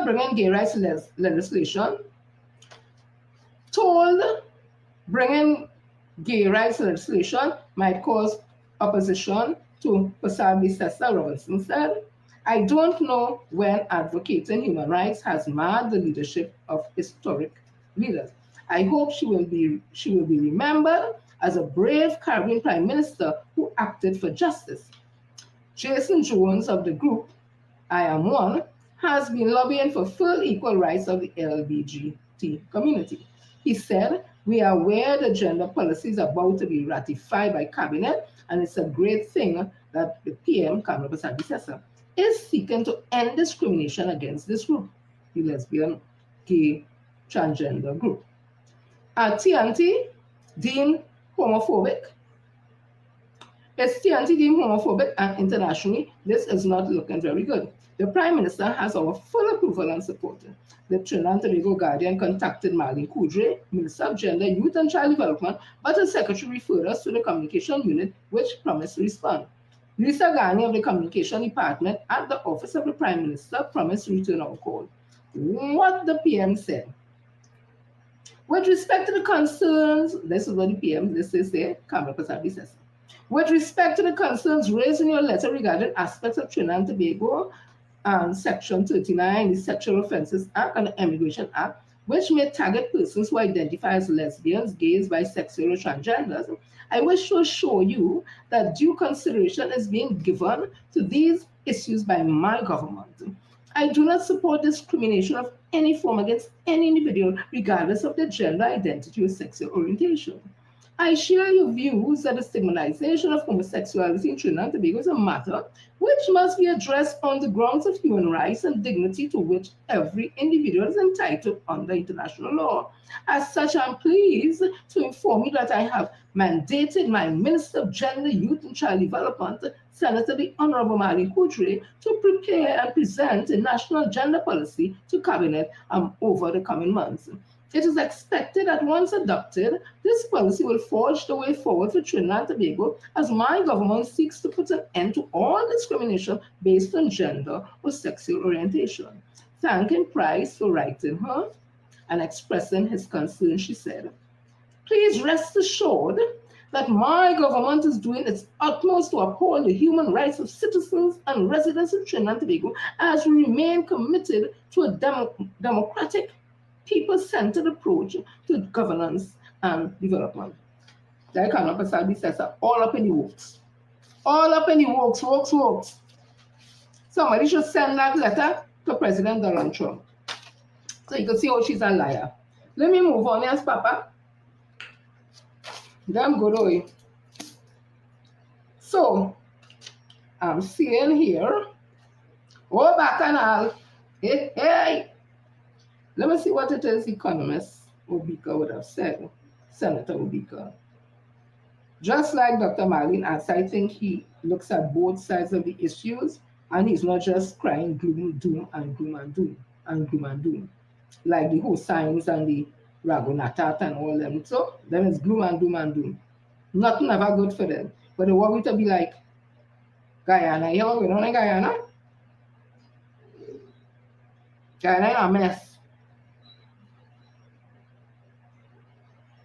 At least when we did get the money under Dr. Williams' time, he take it and invest it in a feasibility study and created Point Lisas. Where all of them down, so is millionaires now. And to this day, the downstream with petrochemical and thing we leading in urea and ammonia and all them things in the world. That come from oil money, which wasn't even $100 a barrel back then. At least we see where the oil money went. We see Holman Such Oil Highway. We see all them other roads and this. We see a lot of things happen. Buildings put up the Twin Tower, Eric Williams Medical Sciences Complex. We saw hospitals built. The colonial government didn't build them there. So we see where the oil money still went. But I will come and tell you what private no hang around. Alright. Oh, Bacchanal. Let me continue. So let me see what Senator Obika has to say, because he was recently out in Togo, I think it was, somewhere in Africa, and he was looking to get an office space so that products from the asphalt could come up there and it would be sold out in Africa. He also carried up a lot of samples of our produce from here, and supermarkets were interested in it. So he did that on his own. It wasn't a government thing and whatever. So to get into that niche market. And that's what we do. You have ties in countries. Come help your country. What you could do for your country, not only what your country could do for you. So this was in the Guardian. When this was going? 2025, the 1st, 23rd. He said, I know the recent commentary on Trinidad and Tobago economic performance, including the last Sunday's Business Guardian, which leans significantly on political rhetoric. This has resulted in a dim and one-side view of the economy. They are established to local economists and by comparison, new recruits adding their voices to the questions of the legacy of the past decade. Key aspects of the analysis are colored with what can be described as hyperbole. Boy, I hope it's so that it's pronounced. Otherwise, I will find out after the show. The effects is that some of the economic commentators' prescription lack objectivity in the analysis. This article treats these positions that may be at variance with the data and examines the facts that lays at the heart of our economic performance over the past decade. Energy sector versus non-energy performance. The Trinidad and Tobago economy has dual issues of energy management alongside non-energy sector growth, leading to diversification. 2 decades ago, when I was introduced to the study of energy economics at UWI, the challenge of the economy then was Trinidad and Tobago being a mature hydrocarbon province. Accompanying this was the limited specialization of our non-energy exports within the Caribbean region. My first job after UWI at the Ministry of Trade back in 2006 charged me with the responsibility of seeking out companies and interest in exploring extra-regionally. A decade ago, whilst working at a local commercial bank, the focus was equally to promote export opportunities beyond the region. The drive towards non-energy sector transformation is a perennial one. This is an Ewe proverb from Togo in West Africa, so it's Togo, that translates to mean real knowledge is gained through experience. The past 2 decades span several administrations, and our experience across all teaches us that energy sector requires a new direction. This was also evident that there is much to do to ensure our manufacturers and service sector stakeholders target markets beyond Caribbean. The problem in the energy sector have been unique to one administration. The review of the economy of the Ministry of Finance in Appendix 1 illustrates that from 2010 to 15, energy sector GDP fell by 11.5% in constant 2000 prices. Energy industry GDP fell from 36.8 billion to 32.6 billion. In that 2010 to 15 period, with declines across the main energy subsector of exploration and production, 2.6 million, refining, 1.65 million, and petrochemical, 10%, the challenge of natural gas supply has been perennial, one for the past 2 decades. As a result, the question is what has been done that will successfully return gas to our domestic plants and balance revenues in the intervening period? Policy measure for the energy sector. One, there was a shift from concentration on the eastern seaboard of the US and the Henry Hub. This resulted in the destination of our LNG being diversified to include Western Europe and the Far East, with the Japan-Korea marker featuring higher prices, allowing for better net back prices of LNG. That is what was done under Dr. Keith Christopher Rowley and Minister Stuart Young. Right? The price we being paid outside the Henry Hub, so we getting a little more for the gas, right? Two, prioritizing spending on natural gas processing above the crude refining sector. The long arc of history may look favorably on this strategic decision, which resulted in the restructuring of Petrotrade. The positive return from Heritage Petroleum is one of our benefits of this. The former administration Minister of Energy Kevin Ramnarai Adams is on parliamentary record lamenting the heavy losses in the refining sector. However, the former regime could not take what would have been a judicious step. The fact that it may not have been popular influenced their decision not to act decisively on the refining.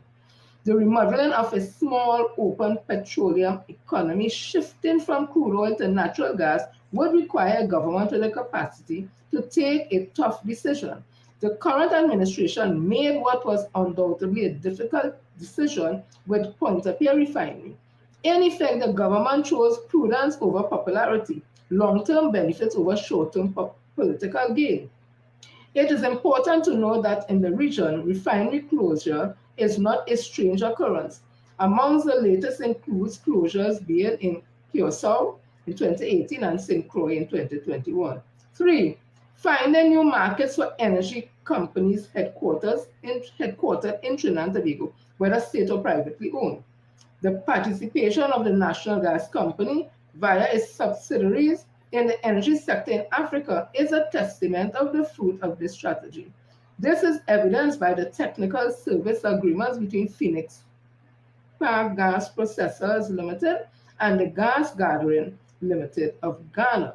In 2022, the Gas Gathering Limited of Ghana was awarded a contract by the Ghana National Gas Company to construct Train 2 of that nation gas processing facility. Furthermore, the gains made by private TNT headquartered energy companies in neighboring Guyana is also a testament of a new model of our participation in the global energy business. And 4, the government focus on identifying new sources of gas. An example of this is the deunitizing of cross-border fields with Venezuela at Lauren Manatee. This was followed by Shell in July 2024, announcing its final investment decision with production to come online in 2027. In July 2024, the Minister of Energy also secured a license from Venezuela for cross-border field Cocuna with attendant involvement by BP and NGC. We all appreciate the significance of the 2-year OFAC license secured in May 2024, which runs until May 2026. These strategies or these strategic decisions by the government, the PNM government, and the ability to execute have now put TNT in a favorable position where we are immunized from the geopolitical surrounding cross-border fields with Venezuela. Reaching first gas from this field in 2027 will produce a much-needed gas supply reprieve that is over 2 decades in the making. One positive externality is of a return of gas supply would be forex availability. Earlier, I want to continue this next day. But the point is that he's seen the positive and the works that this government would have done to diversify. While they crying gloom and doom, None of them social, political commentators, in my opinion, they ain't telling about all those things. All the preaching is gloom and doom. And when Trump Ting, and what could happen with the gas, and that all the preaching, they looking at the gas that we able to get on our side of the water that has nothing to do with Venezuela, because they're on we waters. They ain't studying that. Only gloom and doom and gloom and doom and gloom and I want to show you some Bacchanal again. So watch me now. So yesterday, I think it was screening, I think, down at Bacchs house for Labre, and I think Laventille, either East or West, can't remember. So Labre people come down. Watch me now. If it was early, and I know I put on a jersey and whatever in that band, it was about tempo for tempo. So that was with We Want Randall, right? That is Randall Mitchell, Ministry of Tourism. So this is C crew. I think this is healthy for democracy. No, that is not. Just so. Let me load on this. I tell you, this all kind of other things that's come in your thing, you know. Yes, no, man.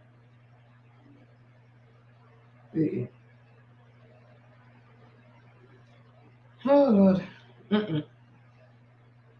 I need to go to the source to get this. Because the thing open up into all kind of different things. People exercise, and a woman holding she head and music like it go into she brain. That is not what I want to see. I want to show you the Bacchanal. The Bacchanal down Bacchs house. Oh God, just now. Give me a minute. Let me see if I find it quick. 1, 2, 3.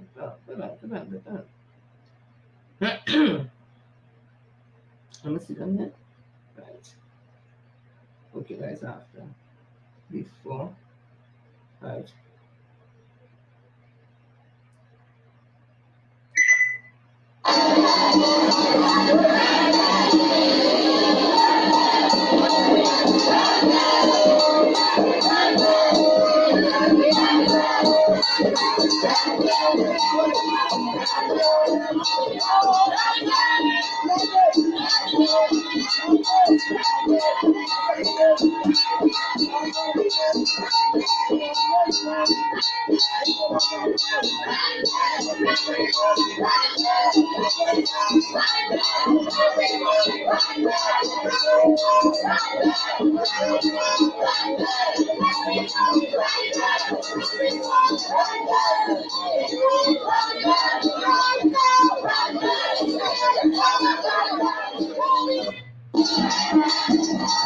They come with the vibes, Papa. Oh God, where we want.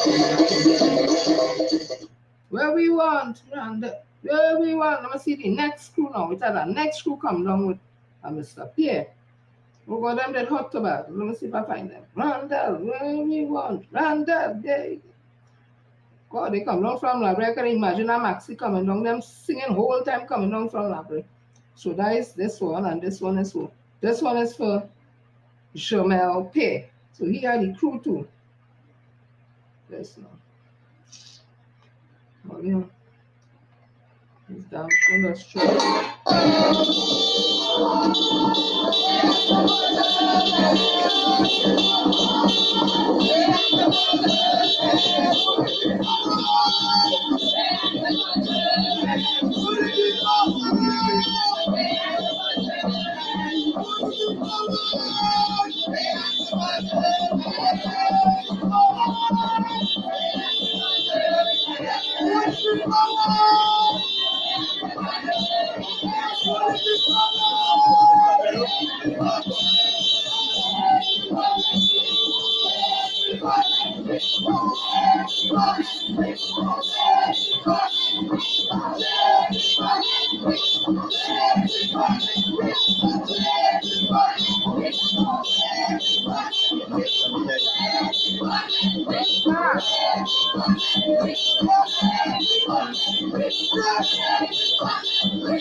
If I was down there, I'd take it. I will be with that flag. Oh, they're happy, yes. At the end of the day, there's one love and one party, no so. Mr. Janelle Pear would have gone in for screening, and also Randall Mitchell, the Minister of Tourism, and that, and the Minister of Tourism would have gotten me nod. And I hope now that when everybody get over to this point and all that, they will work together to bring home library, because library have plenty work going on. You see the fabrication thing built up in library. With our work happening and all that. So they don't get sidetracked because they didn't get what they want and all them kind of thing in life. That's how life is sometimes. You don't always get what you want, but you make lemonade. With it, you make lemonade. So this is when Brandon Mitchell came out after being successful. People are waiting.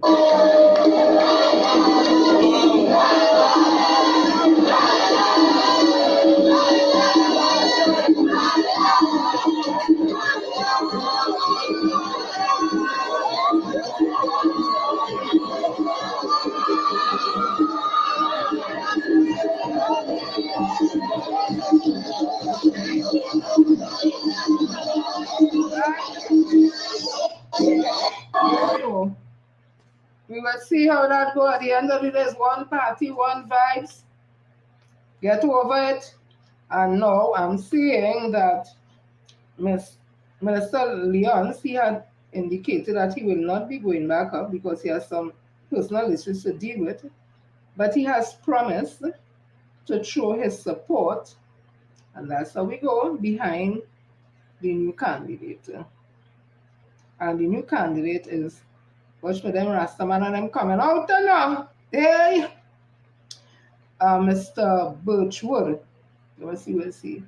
So this was in Luke News 5 hours ago. It says, the People's National Movement PNM candidate for Laventille East Morvan, Christian Birchwood, has the full support of outgoing Member of Parliament, Adrian de Leons. De Leons congratulated Birchwood on his statement today following his successful screening by the PNM Screening Committee at the party's headquarters, Bally's House in Port of Spain last evening. Birchwood was amongst 4 nominees vying for the PNM candidacy in the general election to succeed Leons, who chose not to defend his seat due to personal issues. Birchwood is a professional engineer and hails from Eastern Laventille. In a statement, Leon, who represented the area since 2015, thanked Birchwood for taking up the mantle to represent the constituency. I admire your decision to sacrifice and offer yourself for service. As I would always say, service is the greatest example or expression of love. Laventille East Morvan is behind you, and we pray Almighty God orders your step and guide us to achieving a unified, sustainable, God-fearing community that shines as a beacon in this nation. Continue a good run, my brother. I hand you this baton.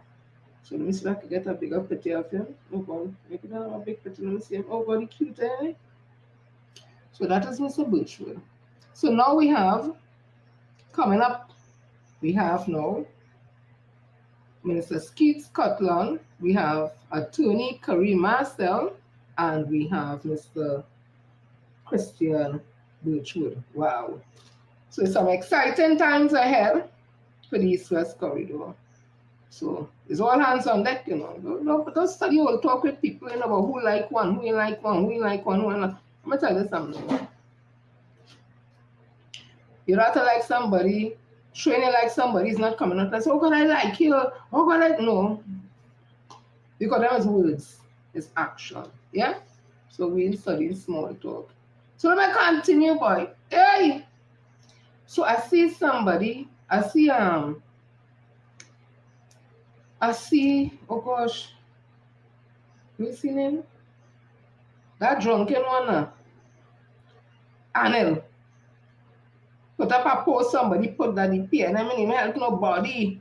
And they can't get no money, they ain't do nothing for nobody. They all them time the day, they ain't do nothing, nobody can't get no loan. All the loan they can get is to buy car, you ain't getting nothing, they ain't do nothing for nobody. And, excuse me, I'm looking here at PNM fiscal and social measures. It says, personal allowances was increased from 90K a year This means that if you're earning less than $7,500, you don't have to pay income tax. So meaning if every month you earning less than $7,500 a month, and at the end of the year, you're earning less than 90K, you will have no tax to pay. It's people who earn over the 90K, they will pay for the excess money over the 90. Isn't that putting money in their pocket? VAT was also decreased to 12.5% on all purchase. Grants to homeowners whose salary is under $6,000 to repair their homes. First-time home developers pay no stamp duty for homes purchased below $1.5 million. $20,000 grant for entrepreneurs. $300 million allocated to FCB to provide low-interest loans to small and medium businesses.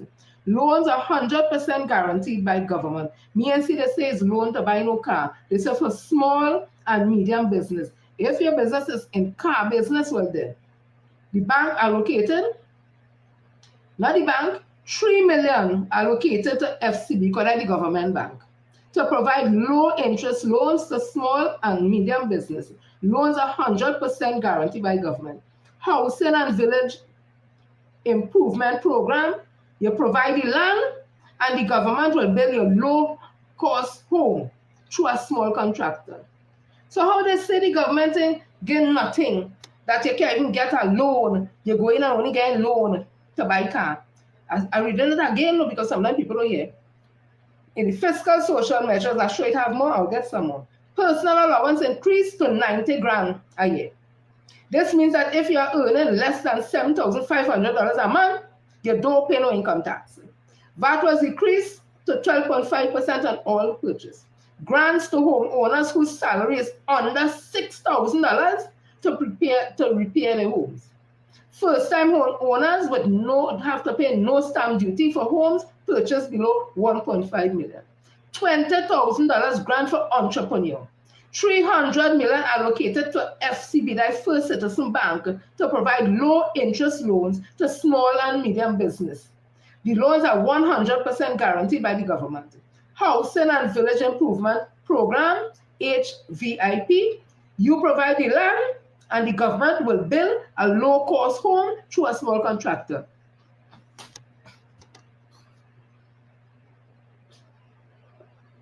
So how you could tell me that the government can do nothing for poor people? Again, people need to read or get off the political horse and talk the truth. So let me continue there quickly, Papa. It has some things I will leave, some more Bacchanal I will leave for next. So let me read this quickly. Because I come back to when they spoke about the grants for the elite athletes. They speak about being born here and meritocracy based on is elite, the criteria to being called an elite sportsman or woman. You have to have won this, whatever. But the thing is, you have to be born here, right? They didn't say you have to be of a particular race. Another thing I would have read that says it's about you being born here. So we have the issue again that keep recurring this conversation with Mr. Stuart Young. So I just want to read this from the Trinidad Express. It says, the antagonism with which some are hallucinating over Stuart Young have been unanimously named Trinidad and Tobago's Prime Minister in waiting by the caucus of PNM-led parliamentarians can be dismissed purely as downright deceitfulness. That they, especially amongst the upper political and professional echelons, can be jostling to subtly disenfranchise Minister Young subliminally by virtue of his ethnicity, an outcome in which he had no say, tells of the depth of which some hastens to descend in their unrelenting hostility towards the PNM. Come clean, man. Elected half-Chinese parliamentary representative Stuart Young has as much right to the office of Prime Minister of Trinidad and Tobago as any Afro-Indo-Trinidadian, as much as did Sir Solomon Hochoy on becoming Trinidad and Tobago's first independent Governor General, a full-blooded Chinese not known to be mixed with any Afro or Indo-Trinidadian ancestry, as is Stuart Young. The records speak for themselves. Chinese emigration to Trinidad occurred in 4 sequences. The first wave arrived in 1806, intended to be peasant farmers and laborers. The experiment failed because they could not cope with working on the sugarcane plantation. They consequently returned home. The second trance occurred between 1853 and 1866, a mere 8 years following arrival of the Indian indentured laborers in 1845, and 19 years following the abolition of slavery in 1834. Most arrived also as indentured laborers. Yes, indentured laborers, and were given the same terms and conditions. The third wave followed in 1911, a direct result of the Chinese Revolution. They came as merchants, peddlers, traders, and shopkeepers. The fourth commenced during the 1970s, when China started opening up to the outside world. Notably, in 1974, Trinidad and Tobago first Prime Minister Dr. Eric Williams became the first Commonwealth Caribbean head of state to visit the People's Republic of China, initiating an increasingly vibrant era of diplomatic relations, which has resulted in bilateral trade and substantial cooperation in engineering, construction, science, technology, agriculture, and tourism. President Jinping reciprocated with a visit to Trinidad and Tobago in 2013, the first from the head of the Chinese government to an English-speaking Caribbean country. 2013, Kamala was in office. She had no problem with her Chinese there. Trinidad didn't have no problem with her Chinese there. And she borrowed money from the same Chinese. He had no problem to borrow the money. In 1975, following Dr. Williams' visit in 1974, the Chinese government established an embassy in Port of Spain, much like the Indian government did in 1961 and the Nigerian government thereafter. Likewise, in 2014, the following year, President Jinping visited Trinidad and Tobago and established its own embassy in Beijing. Who was in office in 2014? It is no secret that Governor General Sir Solomon Hochoy, TNT's illustrious son of Chinese descent, served the nation with class and distinction. Who now dares question that, like the Afro and Indo-Trinbagonian, the Chinese Trinbagonians, the person has here Trinbagonians for short, have been making indelible outstanding indisputable contribution to the socio-economic, cultural, and political development of Trinidad and Tobago, be it in industry, commerce, medicine, sport, or the arts, in engineering, science, technology, finance, economics, or banking, and by no means least in politics and governance. Small wonder that in the year 2016, soon after assuming office, the first official state visit of the Prime Minister, Dr. Keith Rowley, was to the People's Republic of China, widening and deepening the already solidly grounded spirit of cooperation and collaboration between the two nations. To thine own self be true. This is but a minuscule of the wealth of wisdom, knowledge, and expertise that successive generations of descendants of Chinese indentured laborers have brought to Trinidad and Tobago table, offspring like Stuart Young, side by side with their Afro and Indo-Trinbagonian counterparts. How? Oh, how dreadful that some now question Stuart Young's inalienable right to aspire to become Trinidad and Tobago Prime Minister. What an ungracious indictment against us all, a monumental betrayal of our national undertaking. Here every creed and is find an equal place.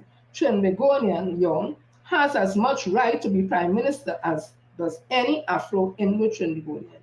The Chinese migration to Trinidad and Tobago was unquestionably along lines similar to the trajectory to those of the Indian immigration. Trinis by boat, indelibly etched in the annals of history, never to be erased. What's required is a historical awareness, the imperative for enlightenment. If the only benefit that is derived is the PNM having now broken the glass ceiling, taken the lead in offering to the people of Trinidad and Tobago, a citizen of Chinese descent, to be this nation's 8th Prime Minister.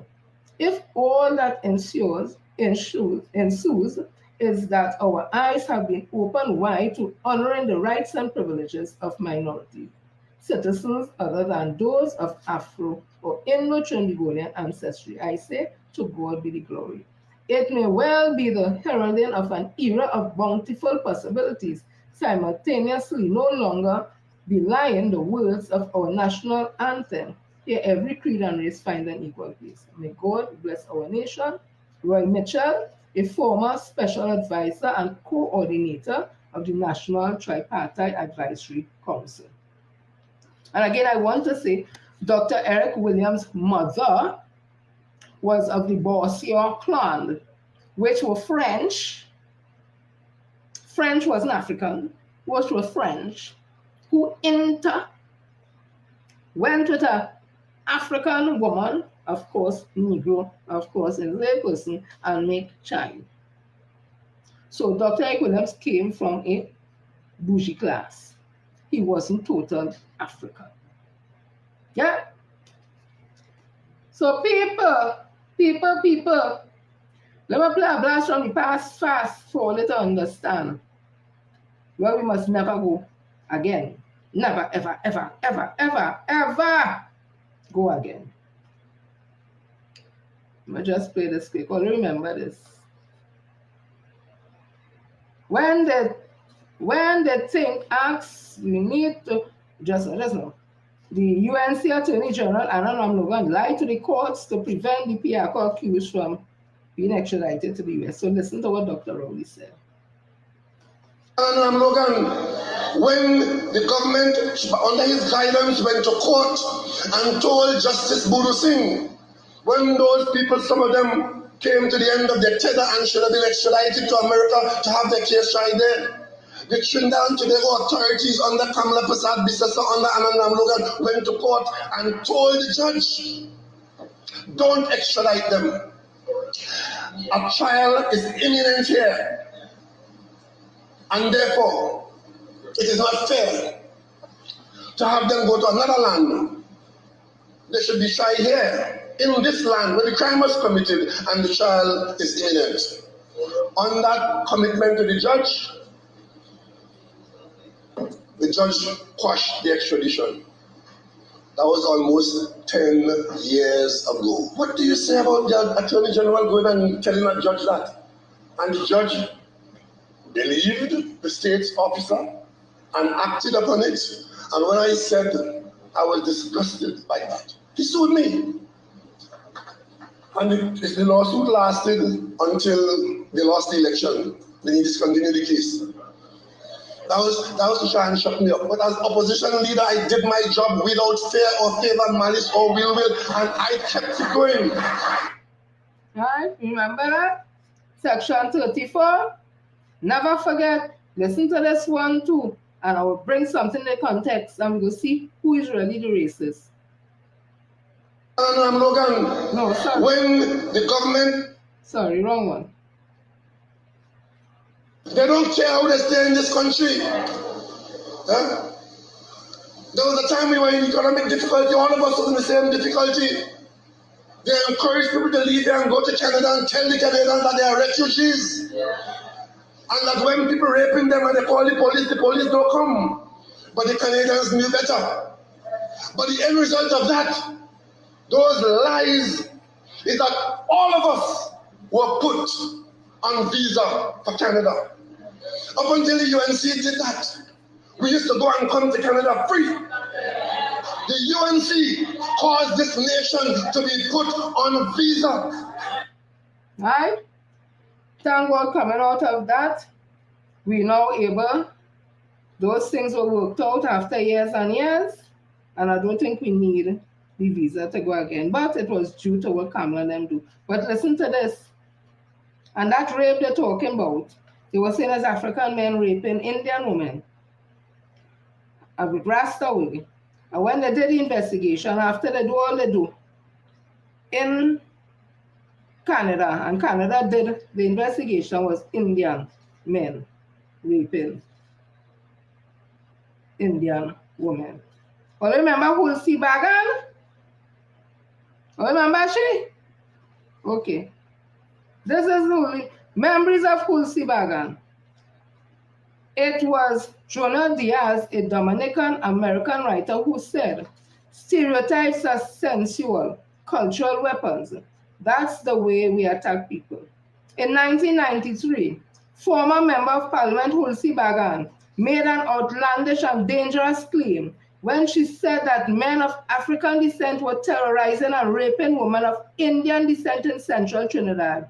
She organized her Shoguana's constituents to march against crime and encouraged them to form vigilante groups to exterminate African men who were targeting the homes of East Indians. What I say about Hulsi there? She's a good girl. And then recently, we had the pundit from Arangwes saying, urban youths targeting Indians in Arangwes, and the police said no information, no data, and that there's nothing to support what he said. And Hulsi Bagan went to the lie that created and had us having to get visa to go to Canada, and hear what she said. African men were terrorizing and raping women of East Indian descent in Trinidad, central Trinidad. He said Arangwes with urban youth. We know urban youth is African youth, right? She organized Shoguana's constituents to march against crime and encourage them to form vigilante group to exterminate African men who were targeting the homes of East Indians.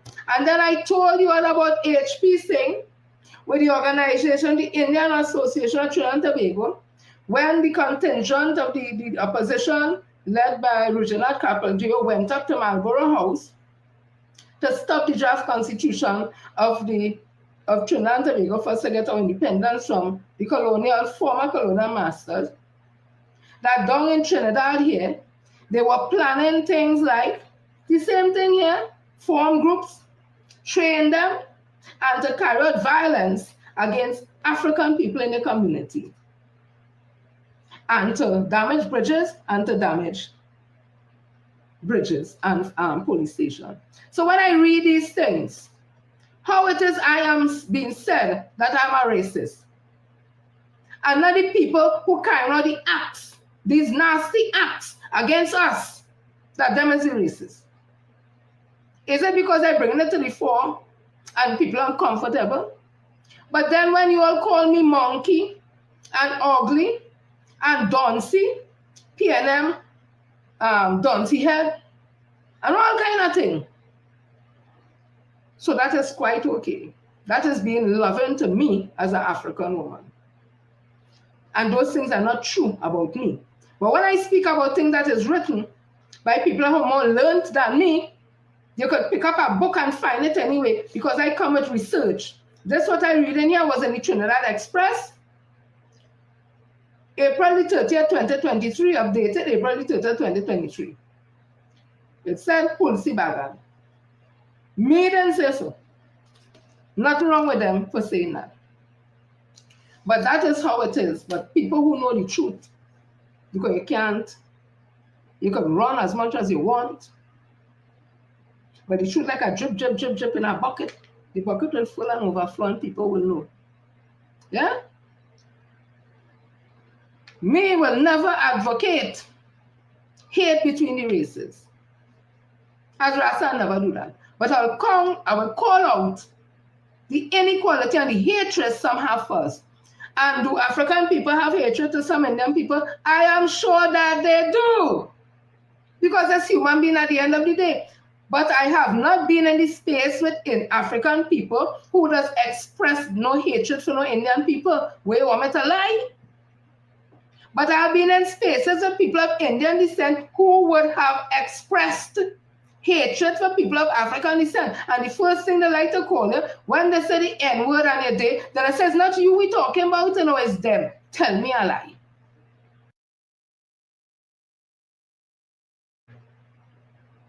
Never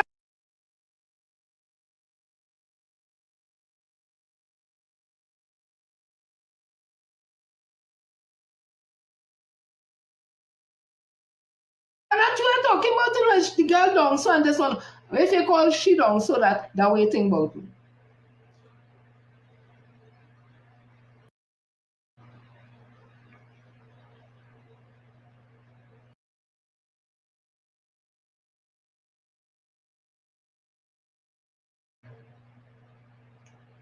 I don't know what's going on with the live.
You go.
They say I'm a walking contradiction.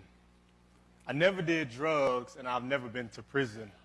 A black male poet making money off a sentence, speaking love from a God, leading hearts towards repentance. Yeah, I'm different. I'll admit it. I got married at 23 and still committed. But I never identified with one mold and art-loving, anime-watching basketball player with one goal. But I'm not perfect. At least I tried to be. Staying clear of stereotypes that follow me like a frat boy with many girls.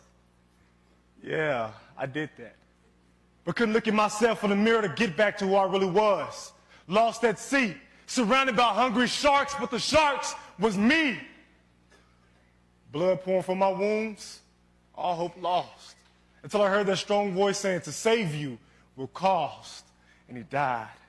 So if you look at my life to see the broken pieces, you'll see a completed little puzzle fitting perfect at the creases.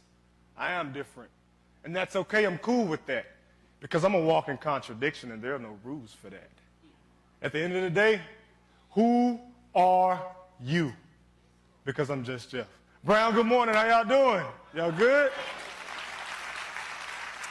Man, it's a privilege to be here this morning. I'm not going to talk long. I'm going to dive into the poem I created to honor the legacy of Dr. King. So if y'all ready, say yeah, yeah. Yeah. If you're ready, say yeah, yeah. Yeah. Our deepest fear is not that we are inadequate. Our deepest fear is that we are powerful beyond measure. It is our lights, not our darkness, that most frightens us, and we ask ourselves, who am I? See, I believe that Dr. King said it best. That salvation is in the King with the S across his chest, and somehow he knew of the time he had left because he spoke of a glory which left him dead without a breath. And I find it ironic how a world is so demonic when we substitute the real for the fake, making celebrities iconic. We authentically accept the annual annihilation of our ancestors' attributions and belittle our brothers because bitterness is bountiful and contagious, so we consciously convert corruption into confusion, and we wonder why we never learned our proper ABCs. It's because we become illiterate to the dangers of this world. So many of us know what SMH stands for. What does it mean? But how many of us know what CEO is? So I'm shaking my head at my generation for failing to read the proper text that places everything into context about reality. But honestly, you are royalty. Your playing small does not serve the world. There is nothing enlightened about shrinking so that other people won't feel insecure around you. You were all meant to shine as children do. You were born to make manifest the glory of God that is within us, and it's not just in some of us. It's in all of us. And as we let our own light shine, we unconsciously give other people permission to do the same. As we are liberated from our own fears, our presence automatically liberates others. And I believe myself to be an honorable man. One worth dying for according to God's master plan, which is the gospel. God overtly spreads promises of eternity to lost souls, to you and to me. Now, the only thing to fear is God. Thank y'all.